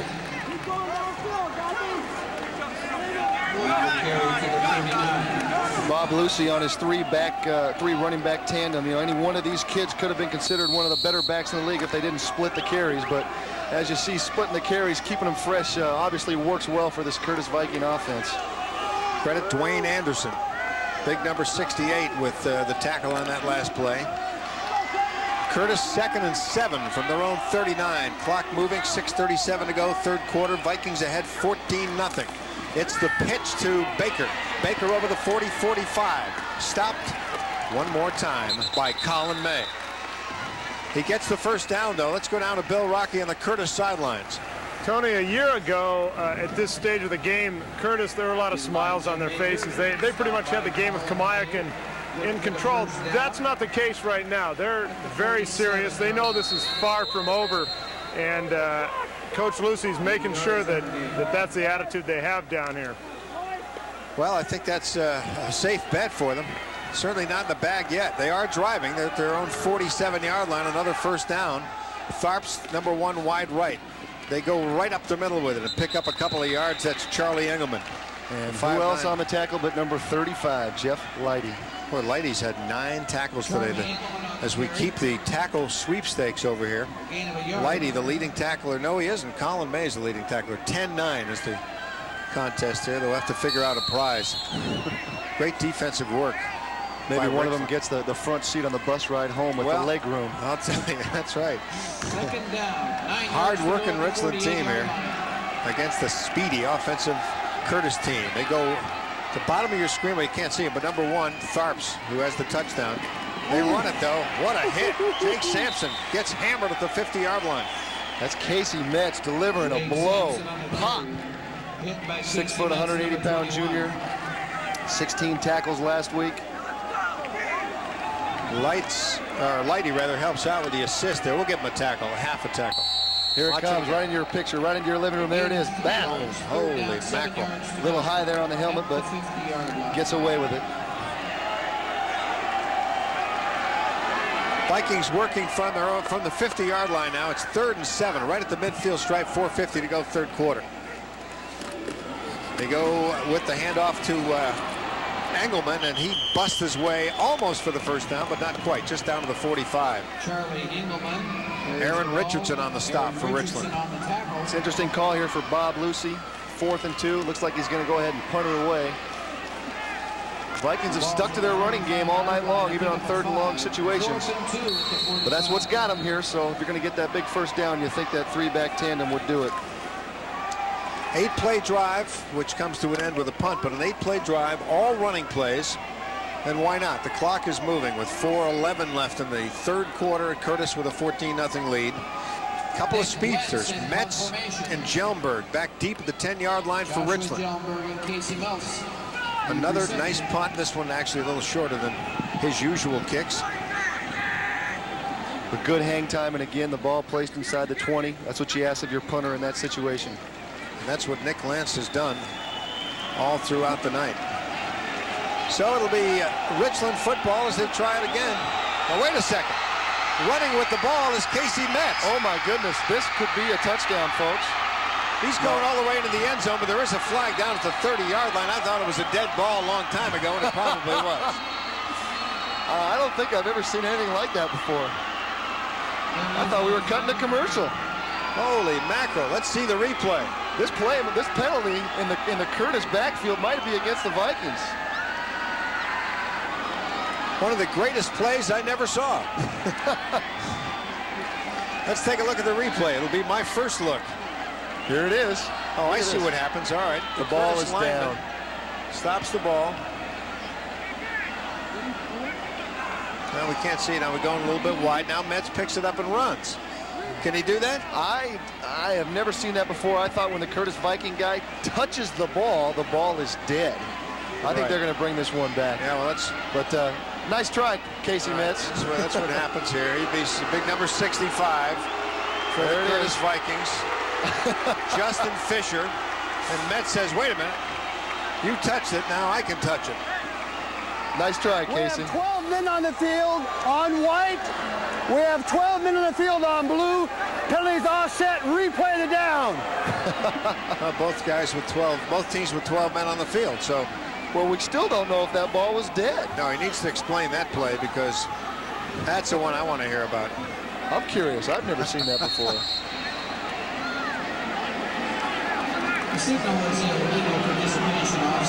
Illegal participation. 12 guys on the field. Well, I guess that was the call. What that is, yeah. But maybe that had happened before the play even took place. So, Anyway, out of the shotgun, Baker takes the snap and gets ridden out of bounds at the 46-yard line. And last week against the T-Birds, the Curtis Vikings tried the fake punt right up the middle. Didn't work. So this week it looks like they came back and tried to run it outside. And for the second consecutive week, to no avail does the fourth down trickery work. Elijah Baker trying the fake punt. Doug Weekham on the tackle. 3:28 to go, third quarter. Curtis up 14-0. We'll be right back. Tacoma Dome, and the PA announcer is explaining that both teams had 12 players on the field before the long run by Casey Metz after he picked up the ball that was touched by the foot of one of the Curtis players. At any rate, both teams had 12 men on the field, so nothing counted. It's still 14-0. Richland with a football, their own 45-yard line, 1st and 10, 3:28 to go, third quarter. Pass knocked away. Justin Corley, there you see the upfield pressure that Curtis ends bring. It's very difficult for Mitchell to get anything going with his passing game just because the Curtis defensive front is too fast. We're going to see it again. Mitchell looking to throw, looks right, throws right, and bang, comes right back at him. 6'1", 185-pound senior Justin Corley. There he is. Made plays like that all season long. The Bombers got to do a better job of getting Mr. Joshua Jelmberg involved. He's their big play guy. Got to get him the football here. 2nd and 10. They have a man in motion. They go right up the middle with it. It's Metz, and he doesn't go far. Casey Metz, the 6-foot, 180-pound junior, picks up a couple of yards.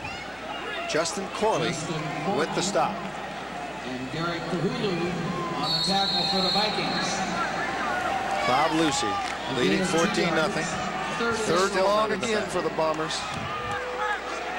1 for 7, 3rd and long tonight, Damon. It's been a long night for the Bombers on 3rd down. Back to throw Mitchell. No time. He gets it away to Metz at the 50. 45 is going to be sure. He may have the first down. Let's see. Great effort by Metz there, extending the ball. I think he's going to be just short. Derek Pahulu, 56 with the stop. It's probably the most success the Bombers have had tonight with the screen. You see the nice downfield blocking there by the Bomber offensive line. And a great effort by Metz to get the first down. That's 4th and then about a foot. Yeah, the Bombers, down 14 late in the 3rd quarter. They need a first down here. I agree with Lonnie's decision to go for it. Oh, you got to give the kids a chance.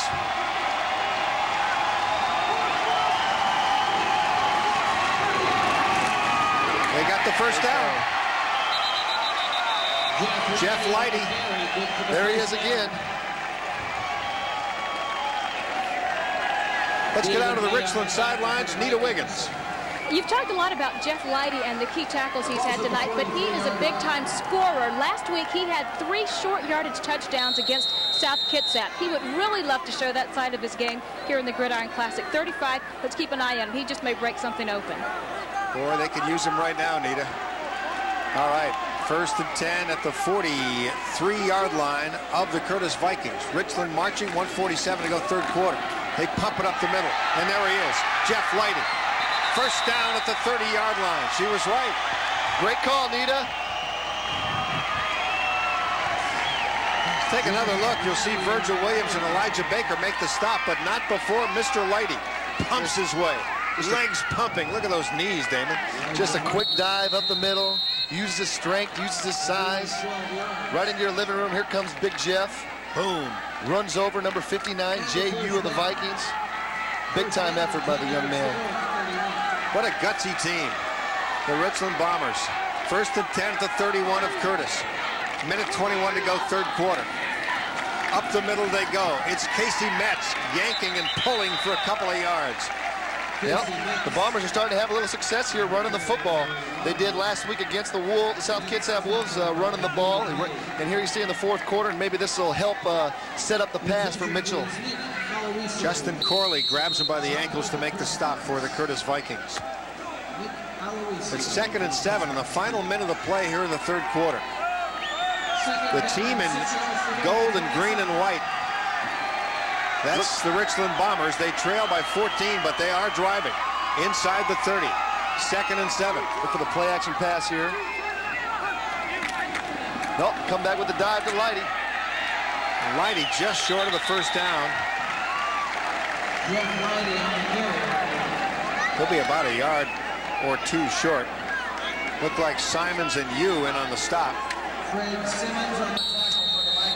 Big 3rd down play here for the Bombers. Fred is out alive. Let me get that one right. It's Fred Simmons and Yu. J.U. There we go. Hey, you. Hey, you get those names right. These kids deserve it, boy. They're playing great football tonight on both sides of the ball.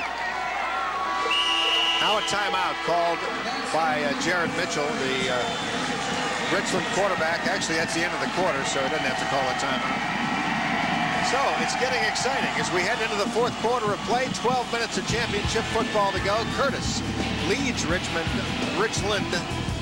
14-0.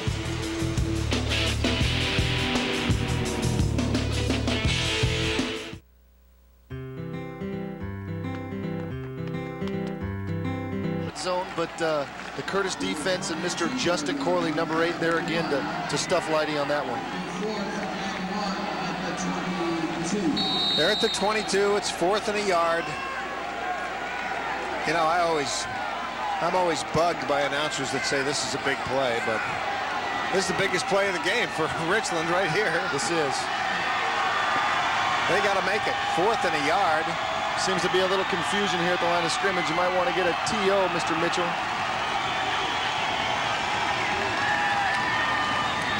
Pitch out is fumbled. It's loose. It may be Curtis football. No, I don't know. I think Richland actually recovered. But it's Curtis football anyway. Well, that's true. Casey Metz. It looked like Mitchell may have bobbled the snap a little bit. Well, he tried to run the speed option. Get Mitchell, the excellent athlete, out there in space and make an option pitch out there to number 21, Casey Metz. But the Vikings sniffed it out from the get-go and stopped him on the big 4th down play. That's a tough one. Now, if Curtis is able to open it up here, they may be able to put this ball game away. 11 minutes left in the game. 14-0. The Vikings in the lead. They're going to throw it. It's Tharps at the 30. Up to the 32 and driven back. Nice. Terry Tharps. Excellent open field tackle there by the 5'7", 170-pound sophomore David Gonzalez. Might be a little shaken up on the play as well. Could have taken a finger in the eye or something, it looks like, but here's the play. Look. Tharps the moves, but gosh, you gotta love the fact that David Gonzalez put his helmet right between his number, drove him back in an excellent open field tackle. Timeout on the field. Curtis up 14-0, and let's go down to the Richland sidelines. Nita Wiggins. You know, the 4th quarter is Richland time. They came back in their last 2 playoff games late in the game to pick up those wins. That, of course, is why they're here this time. If they need to go to the air, they might be able to do it. Jared Mitchell has the 3 interceptions tonight, but on the year, he has 27 touchdown passes and just 11 interceptions. So as Coach Lonnie Pearson pointed out, if the offense could get together behind Mitchell, this game could look a lot different than 14-zip, Curtis leading the Bombers. Their biggest task at this point, though, is to stop the Vikings. You know, Curtis will run the heck out of this ball, and I would think at this point it's up 14-0 with 10:49 to go, although they do have a couple of wideouts ready to fly. Here they go, right up the middle, and that is... Oh, fumble! Sampson, fumble, Richland recovers. The Bombers got it.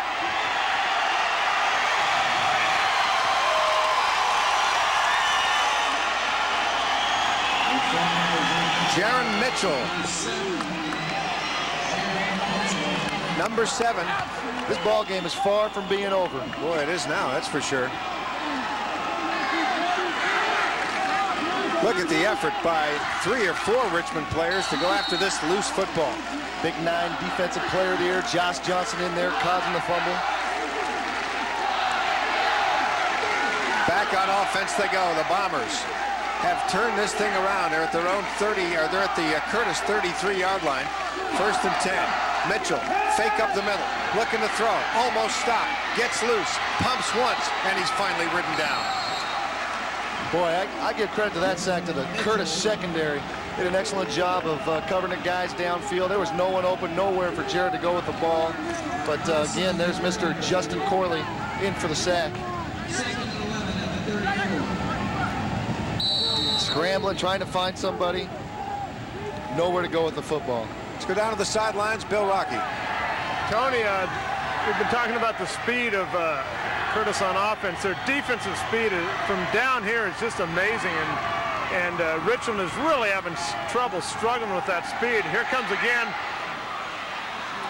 Mitchell with the throw. Baker was down there on defense. The intended receiver was Josh Jellenberg. The ball slightly overthrown, thrown out of bounds. Yeah, this Curtis Viking defense, they really are fast. They get upfield in such a hurry. You can tell Jared Mitchell, I can look at his eyes. His first 2 or 3 steps dropping back are not looking downfield. Instead, he's looking at that Curtis defensive line, which has been right in his face nearly as fast as he gets back there. Oh, you have to. Let's go back down to Bill Rocky.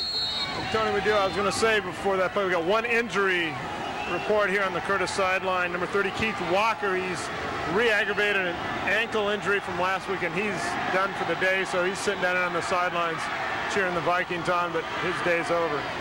3rd and 11 for Richland at the 36. Tremendous pursuit by Curtis. The screen pass complete to Jellenberg, but he'll only get to the 31. Yeah, number 44, Mr. David May, team captain, 5'8", 165-pounder, converted defensive back. Look at him get upfield. Just too quick, too fast for this Richland offensive line, but an excellent catch by Jelmberg. He shows you his excellent hands and why he's made 83 receptions this year. Elijah Baker in on the tackle as well for Curtis. 4th and 9 for the Bombers. 9:20 to go in the game. They're down 14-0. They are at the 32 of Curtis.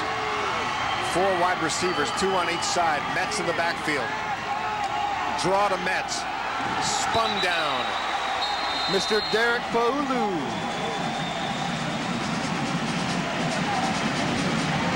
Second leading tackler on the team with 92 on the year. 5'9", 200-pounder.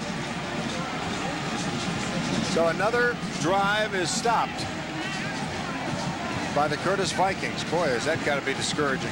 Yeah, the Richland Bombers walking away from here can't say that they didn't have the opportunities. They've had the ball inside the Curtis 50-yard line 2 or 3 times now in the second half and just haven't been able to do a thing with it. Let's go back. Let's run this play, then we'll get a comment from Bill Rocky on the Curtis sidelines. Curtis back on offense at their own 32. They're going to keep it on the ground. Here's Baker. 40, 45, 50. He's gone. Touchdown, Curtis. There's the man, Elijah Baker. MVP at last year's Gridiron Classic, had an 80-yard touchdown run. I think he just duplicated that.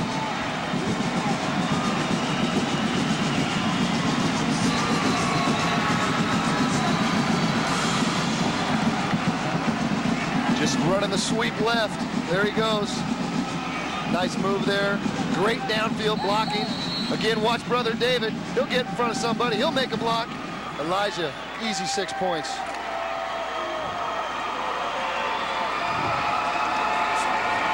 Joshua Jelmberg tried to make the tackle, but was victimized by a tremendous block. Halfway through that run, as Baker scores, the extra point kick is up. There is a whistle. The kick's no good, but at this point, it's 20-0 Curtis. Well, that might be the backbreaker right there. We're going to take a quick break and then come back to championship football. 8:53 to go in the game. Curtis 20 and Richland nothing.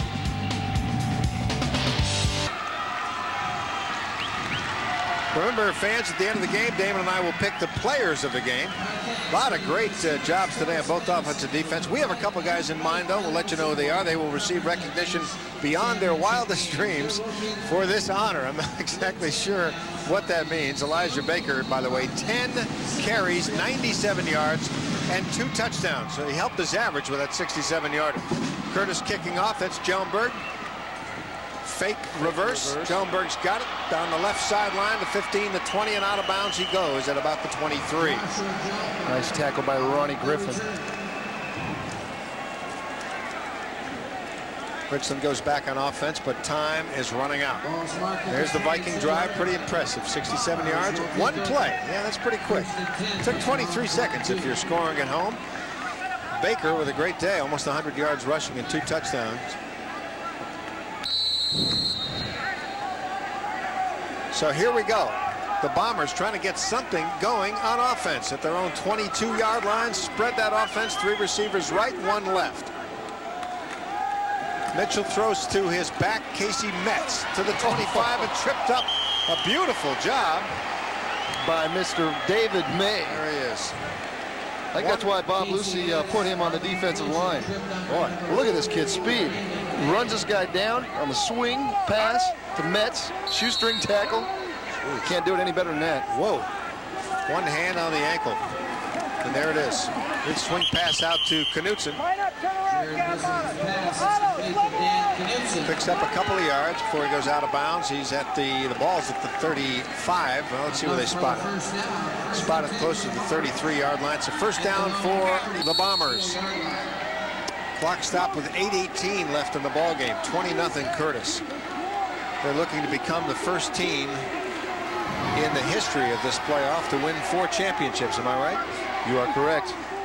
Only Colton of Class B11 has won more state football championships, 4, than winning 1 classification. That's Leckelk. And a nice run by Joel as he pumps his way all the way to the midfield stripe.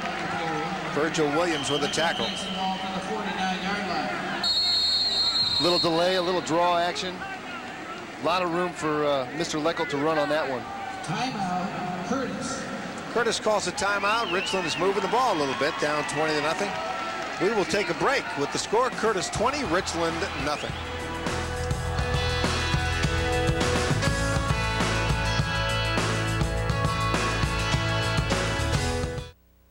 Live at the Dome, I've heard of a milk mustache, but that is outrageous, isn't it? 20-0 Curtis. Their fans are excited. With 8:10 to go in the championship game, the Vikings are on defense, but they are ahead 20-0. Richland with a football, trying to get something going at the 49-yard line of Curtis. They fake the run. Mitchell has the pass complete. Aaron Richardson, beautiful play. Richardson out of bounds at the 14. Yeah, Mitchell does a nice job of hanging in the pocket on this one. Excellent play fake. Little Statue of Liberty. Hide that ball. Scramble to his left. Sits in the pocket. Delivers a strike across the middle. He shows his strong arm. Little John Elway action, throwing the ball across the field. Nice catch and run there by Mr. Aaron Richardson.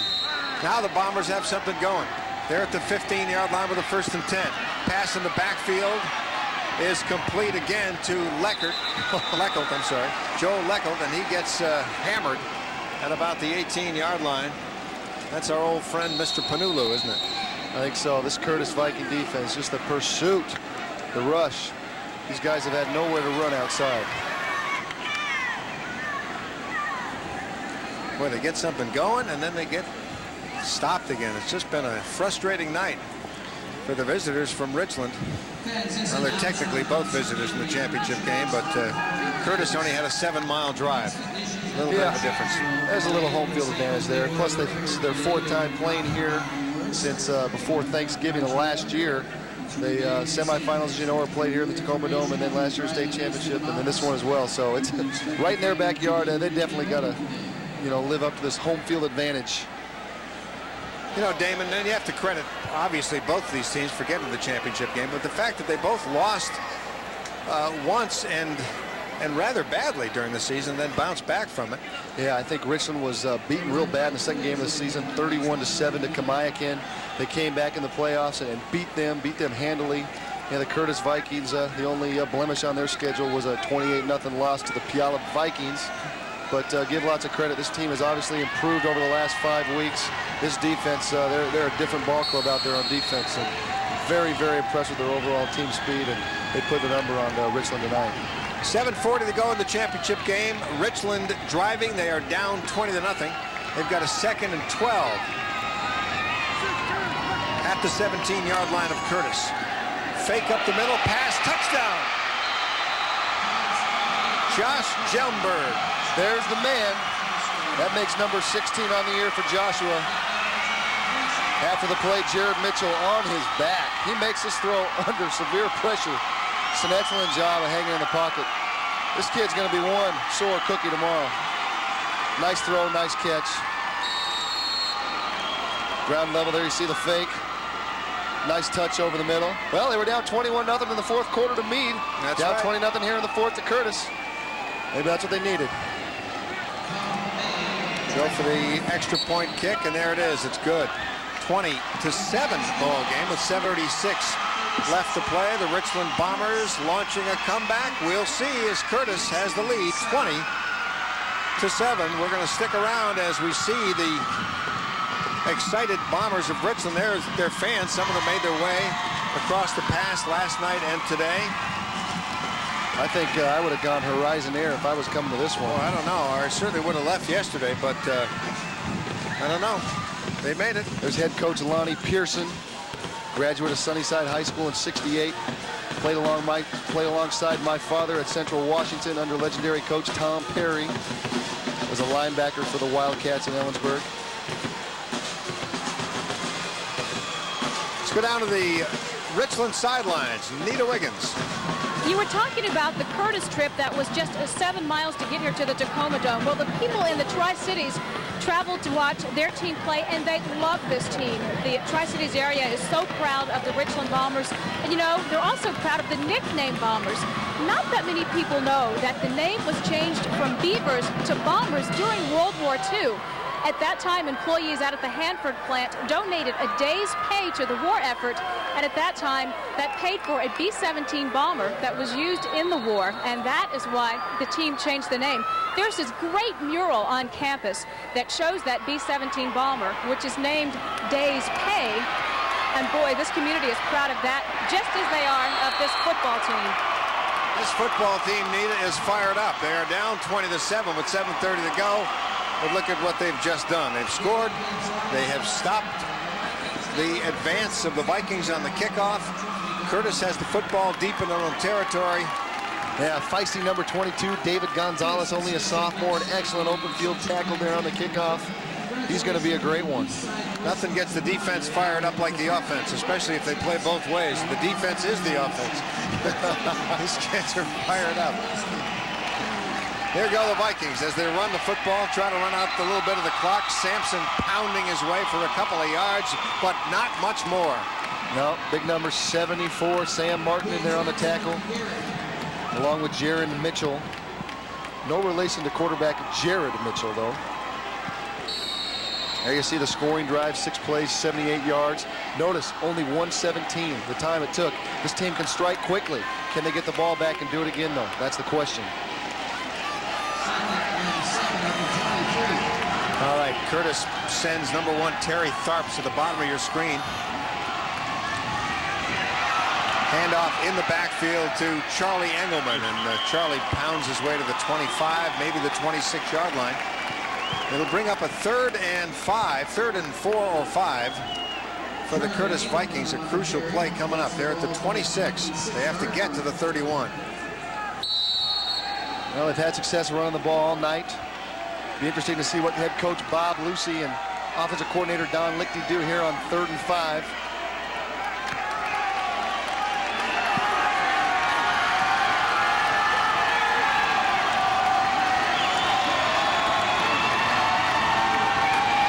Looks like a throw. It's a deep pass for Tharps. Complete at the 45. Was he in bounds? Yes. Whoa. That is a big-time reception from Mr. Tharps. Did he keep his feet in bounds? Again, a nice throw by Salzman. He can throw that touch ball, give his receiver a chance to make a play. He was it, folks. Boy, that was close. Gonzalez with the stop. Tried to knock him out of bounds.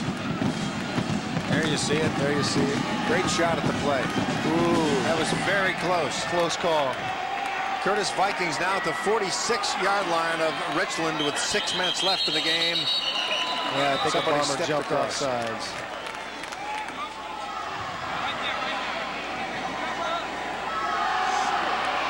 So there have been some big plays in the ballgame by both teams. Not enough big plays for either coach, but Dead ball, encroachment, defense.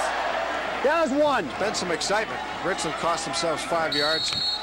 A little bit too anxious on the line of scrimmage. We haven't talked much about this Curtis offensive line, but not one of these guys started on last year's state championship team. They averaged 250 pounds across the line of scrimmage. Done an excellent job tonight opening holes for the running backs. Pitch to Sampson. He's loose at the 40, the 30. He may go all the way. And he's tripped up at about the 8-yard line. It looks a lot like last week's touchdown gallop he had against Tumwater. Sampson, you see his speed when he gets outside. He makes it happen. Some excellent downfield blocking by his lineman. Eludes big Sam Martin there, and down the sidelines, makes it happen. You see his excellent speed. Diving tackle by Colin May saved the touchdown. There's a great shot of it. Also an excellent shortstop on the Curtis baseball team. Had some big runs here tonight. Curtis knocks at the door again. They're down at the 10. It's 1st and 10, actually, just outside the 10-yard line. With 5:55 to go, they run it right up the middle. That's Baker. He's inside the 5, still on his feet. 3 people finally yank him down. Colin May, David Gonzalez. In on the tackle, just pure power here by number 20, Elijah Baker. Yeah, Baker's not a big guy, only 5'8", 175 pounds, but as you see, he runs real low to the ground. He's tough to bring down. It takes 3, 4, 5 Richland Bombers to finally bring down the senior captain. Down to Bill Rocky. Tony, I've been waiting. I saw the Curtis Puyallup game, as Damon did, and the Vikings didn't break anything. They didn't really break any long runs last week against Tumwater either, but finally Elijah broke that big one, and Jake Sampson just did the same. I've just been kind of waiting for that to happen, and it's almost like inevitable that is going to take place, and finally the Vikings have had a couple big long runs here, which I think everybody expected to happen sometime down the road here. Well, we knew they were capable of it with so much talent on that Curtis Viking roster, so much speed, and they have had flashes of it tonight for sure. Timeout on the field, 20-7 Curtis lead. There you see one of the assistant coaches for Richland. Now the shot of the Curtis Vikings. There's some big kids up front there. 250-pound average. You see big number 79, Jacob Woodhouse. The guy is a house. Let's go back 5'10", 310 pounds. Let's go back for a second, Damon. Back down to Bill Rocky. Tony, last Thursday, a number of the Curtis players took a little trip down to Mary Bridge Hospital here in Tacoma. You can see here the kids, the patients at the hospital, are just so happy to see them. And it was a great moment that these kids, along with the kids from Toledo, would take their time out to spend with them. And another great moment has just occurred as we looked at the videotape of these young gentlemen visiting the hospital. Charlie Engelman visits the end zone. Yeah, this three-back tandem just too much. The drive before, you see the Elijah Baker long touchdown run. This drive, this touchdown set up by Jake Sampson's long run. And then teammate and friend Charlie Engelman carries it in for a touchdown. All three guys, just a three-headed monster, all similar in size and speed. You don't know what to expect. All three guys get the job done and are a reason why the Curtis Vikings are bidding for their second straight championship in as many years. Engelman's touchdown makes it 26-7. The extra point kick attempt here by a very successful Nick Lance. It is up. It is good. It is 27-7. Curtis. I mentioned earlier that Charlie Engelman wants to go to Harvard. It's a 3.9 grade point average. Smart kid. I would think that that's a pretty good combination. We talked to him earlier in the week. Very impressive young man. Yeah, Charlie really is. He's a two-way starter. Both have made some plays tonight at corner. And, you know, talking about the three-back tandem, he said, you know, one of us has a bad game, someone else is going to step up. The competition in practice, the competition to stay in the game and get the most carries makes each one of them better, and in the end makes the whole team better. Yep. There's no doubt about it. So the Curtis Vikings have scored again. The 4-yard run by Engelman makes it 27-7. 5:20 left in the championship game. You get this far, you got to be proud. Nobody ever wants to walk away losing this ball game once you've gotten this far, but one team will, and I got to believe, though, on the ride back, Richland coaching staff will let these kids know how great a job they have done this year. We still have 5:20 to do in the ball game. I don't want to say it's over yet, but it's looking more and more like it's over. We're going to tell you the attendance here in just a minute. Kickoff by Curtis, boomed into the end zone. Richland will start at their own 20. Yeah, I wonder if Lentz can go down and play in the bowl game with the Huskies. He's got a thunderfoot. He does. Pretty good crowds here, Damon, for the championship games. Last night there were two games, B8 and AA. They had 5,000 here last night. 8,400 tonight for the series of games, for a total of 13,400 fans at the championship football in the Tacoma Dome this year. The Dairy Farmers of Washington, the major sponsor. We thank them and all the sponsors involved in bringing you high school football at the championship level. Uh-oh, he's got his man. He's got his man. Gilbert doing what he did a year ago as a wide receiver. And God, an excellent throw from, I believe that was Gilbert. Mitchell on the reception, playing receiver last year. Hands off the reverse. Wow, Jumper could do it all. He's a pro prospect on the baseball diamond, and shows you his arm there, his arm strength, as Mitchell makes a nice play, a nice run, and a big play for the Bombers. Combinations work both ways. This time Mitchell's back on the throwing side and gets it batted away by Justin Corley. Justin had a little early Christmas gift there thrown right into his bread basket. He catches that ball, he's gone in the end zone.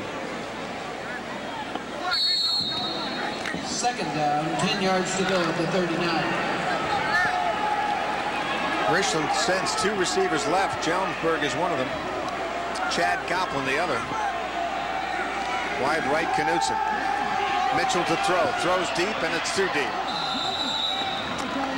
Again, when throwing that fade pattern, you want to get a lot of air under the ball. Give your receiver a chance to make a play.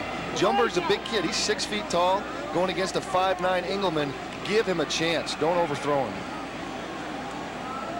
Mitchell's got a rifle arm, and a lot of times the ball is on the line when it shouldn't be. But boy, he's got great potential, I would think, as a quarterback somewhere.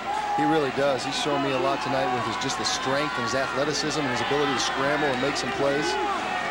Let's see if he can't do it here down the stretch.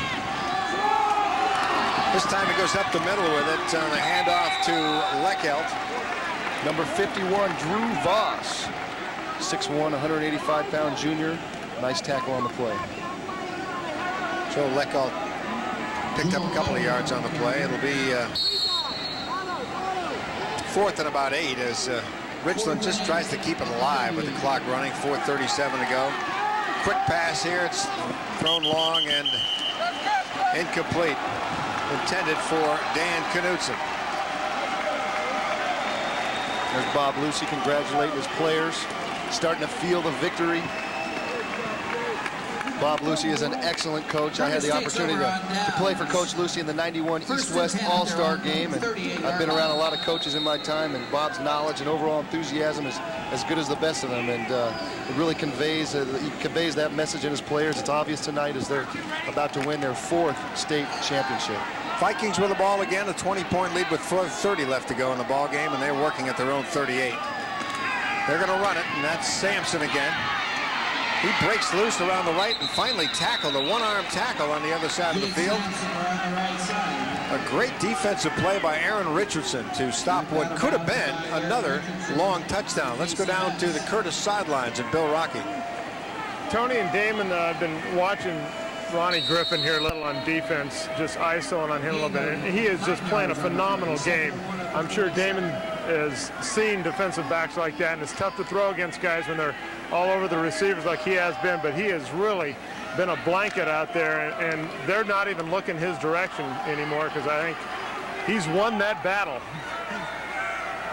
2nd and 2 for Curtis at the 46. The pitch goes to Baker. No, that's not Baker. That's Penton. That is Penton, and Penton picks up the first down. Yeah, talk about Ronnie Griffin. Reminds me of another corner that used to play for the Vikings, Torrey Hunter, who was an excellent defender for the Washington State Cougars in his career over there, too. And a quick pitch. Another nice speedy tackle. guy, Richard Penton, 5'9", 175-pound junior. Gonzalez with a nice hit there. The sophomore, I don't think we've heard the last from him in his career as a Richland Bomber. Curtis with the first down at midfield, and they're going to try to bust it up the middle with Charlie Engelman again. This time he stopped. Charlie Engelman, tackled by number 50. Doug Welcome on the tackle. No gain on the play. Said his name a few times tonight. The senior playing in his last game as a Richland Bomber. 2nd and 10 at the 50. A lot of memories tonight for both sides, regardless, win or lose. You know, for most guys, a lot of the seniors, the last time they'll ever strap on that helmet. And regardless of win or losing, they're all winners out here tonight. 3 minutes to go, or under 3 minutes now. Curtis working from midfield, 2nd and 10. They got a 20-point lead. Baker with the ball. He's got down to the 45-40, and he is gone again. See ya. Elijah Baker, so long. Touchdown, Curtis.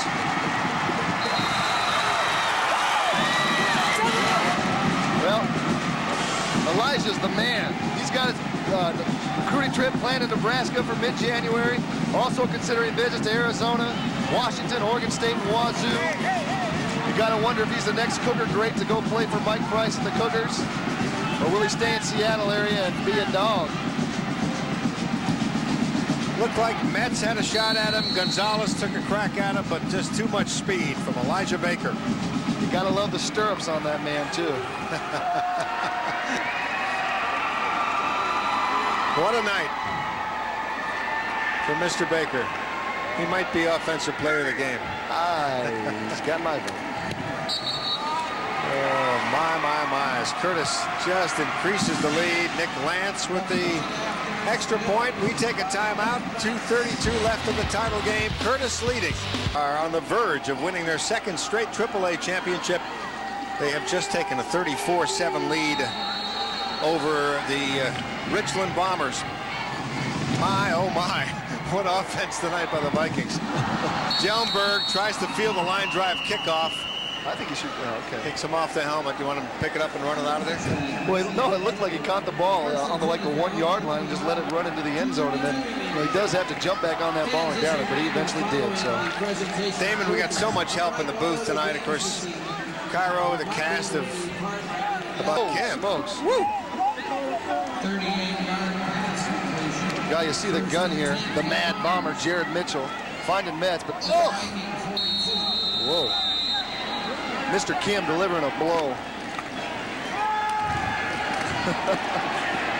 Oh, what an effort. Mitchell fires a pass and it's just incomplete.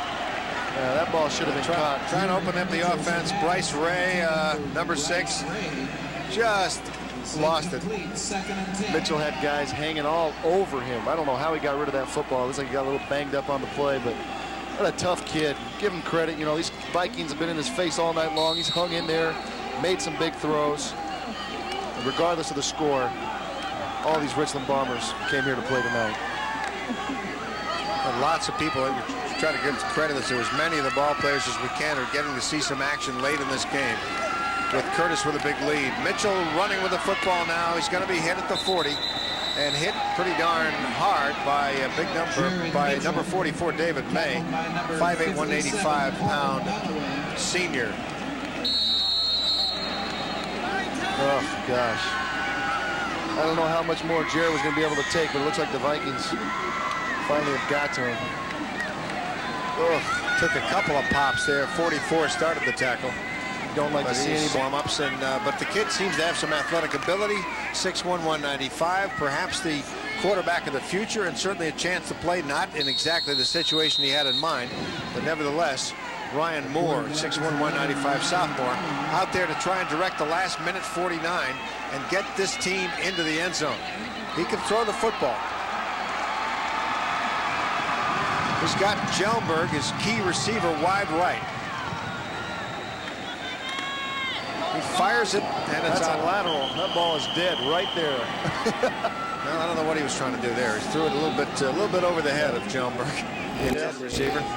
All the Curtis coaches have gotten a little bath on the sidelines. Bob Lucy took a Gatorade dunking. He's all wet. Vikings are fired up. There they are. Look at that. I wonder if those shirts probably don't shrink that much, so he should be all right. Should be okay with that. 1:30 left in the game. Curtis up 34-7. The sophomore quarterback, Ryan Moore, is in there trying to get Richland on the scoreboard one more time. Quick pass.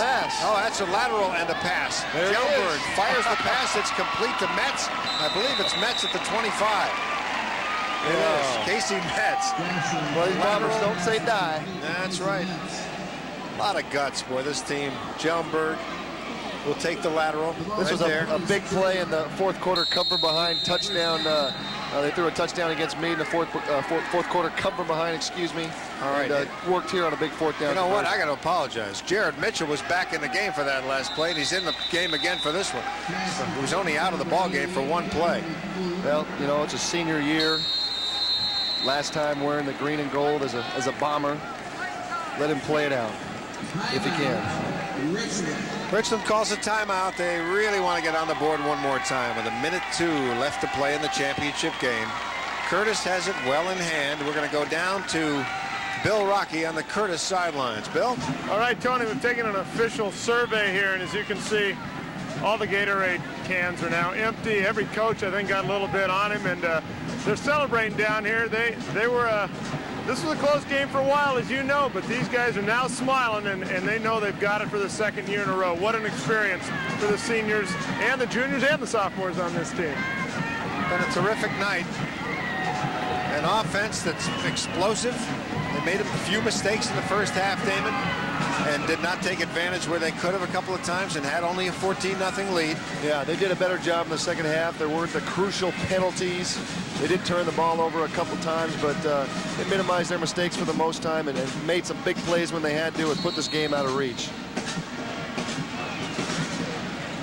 Minute left to play in the ball game. Driving deep in Curtis territory are the Bombers. Oh, pass boy. Thrown low, and I think it's incomplete. He had a knee down, didn't he? Yeah, that's too bad because Mitchell was hurt, only missed one play. He's back in the game. They're going to try it again, and he's open again. There's the loft. It's going to be a touchdown, Richland. They have gotten on the scoreboard one more time. Kevin McClure. Give them something to talk about on the bus ride home tonight to Richland. Out here. They had a good time. Yes, they lost, but boy, at some point, you got to congratulate yourselves and say, we've done everything we can. Yep, they deserve a pat on the back. You know, I had the Puyallup Vikings go to the Kingbowl my 9th grade year. They go to the Kingbowl my freshman year in college. I never got a chance to experience this. It's a great thrill for these guys, and there'll be a lot of memories and a lot of things to talk about for the rest of their lives. They're going to try to pop in two here to make it just a little closer with 22 seconds left on the clock. 34-13. Curtis. Richland has just scored on the lateral and then the pass for the touchdown. We're going to try to pound home a couple more points here and make it a little closer. Yeah, cover the spread for us gamblers. We're just kidding, of course. There it is. 2-point conversion. Mitchell to Jellenberg. That's the combination they've used all year, and they use it to get 2 more points. Curtis still with a huge 34-15 lead. 22 seconds to play in the championship game. Here's the onside kick. Ooh, that's a good one. That is a nice one. Oh my, it's all over the place, but Curtis has possession at the 41. Clock's running down, 7, 6, 5, and that's going to be it. The Curtis Vikings become the first team in AAA Washington State history to win the championship 2 years in a row. Curtis wins it 34-15. To win the championship 4 times is what I meant to say, Dave. Correct. This is the 4th time. They won it back-to-back in 89 and 90, and now again in 95, 96. An excellent tradition, and Bob Lucy really has built a Viking dynasty in University Place. The 1996 Gridiron Classic Players of the Game are sponsored with pride by the Dairy Farmers of Washington. Players of the game for us tonight, pretty easy choice. On defense, Mr. Jeff Lighty, but we're going to offense first. Elijah Baker, no doubt about it, Damon. Yeah, 12 carries, 153 yards, 3 touchdowns. He was the player of the game last year, but how can you not give it to him this year as well? He's the man. He is the man. Defensive player of the game, and I'll tell you, a lot of candidates for this one tonight. But it goes to this man, Jeff Lighty, 5. Offensively did pretty well, too. Yeah. 5 carries, 17 yards. Jeff Lighty, the big senior linebacker for the Bombers, played his last game for Richland, but the 3-year starter. He was all over the field tonight, both on offense and defense, and credit him and his team for a great effort. As the teams shake hands with each other down on the field. It's over, 34-15. Curtis will come back with some final comments, coaches' interviews, trophy presentation in a minute. Vikings have won the state title for the 2nd straight year. Let's toss it down to Bill Rocky. I joined him with Elijah Baker, and 2 years in a row. It's kind of hard to believe, but you guys accomplished the goal that you had this year. Yeah, we was just trying hard the whole season to get the job done. We knew what it'd take. We came out, practiced hard all season, and practice paid off for us.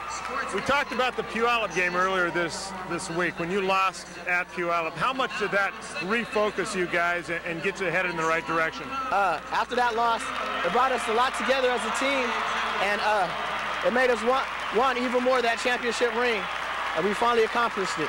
Okay, you're a senior now. Is it any different being a senior and winning this? Yeah, it's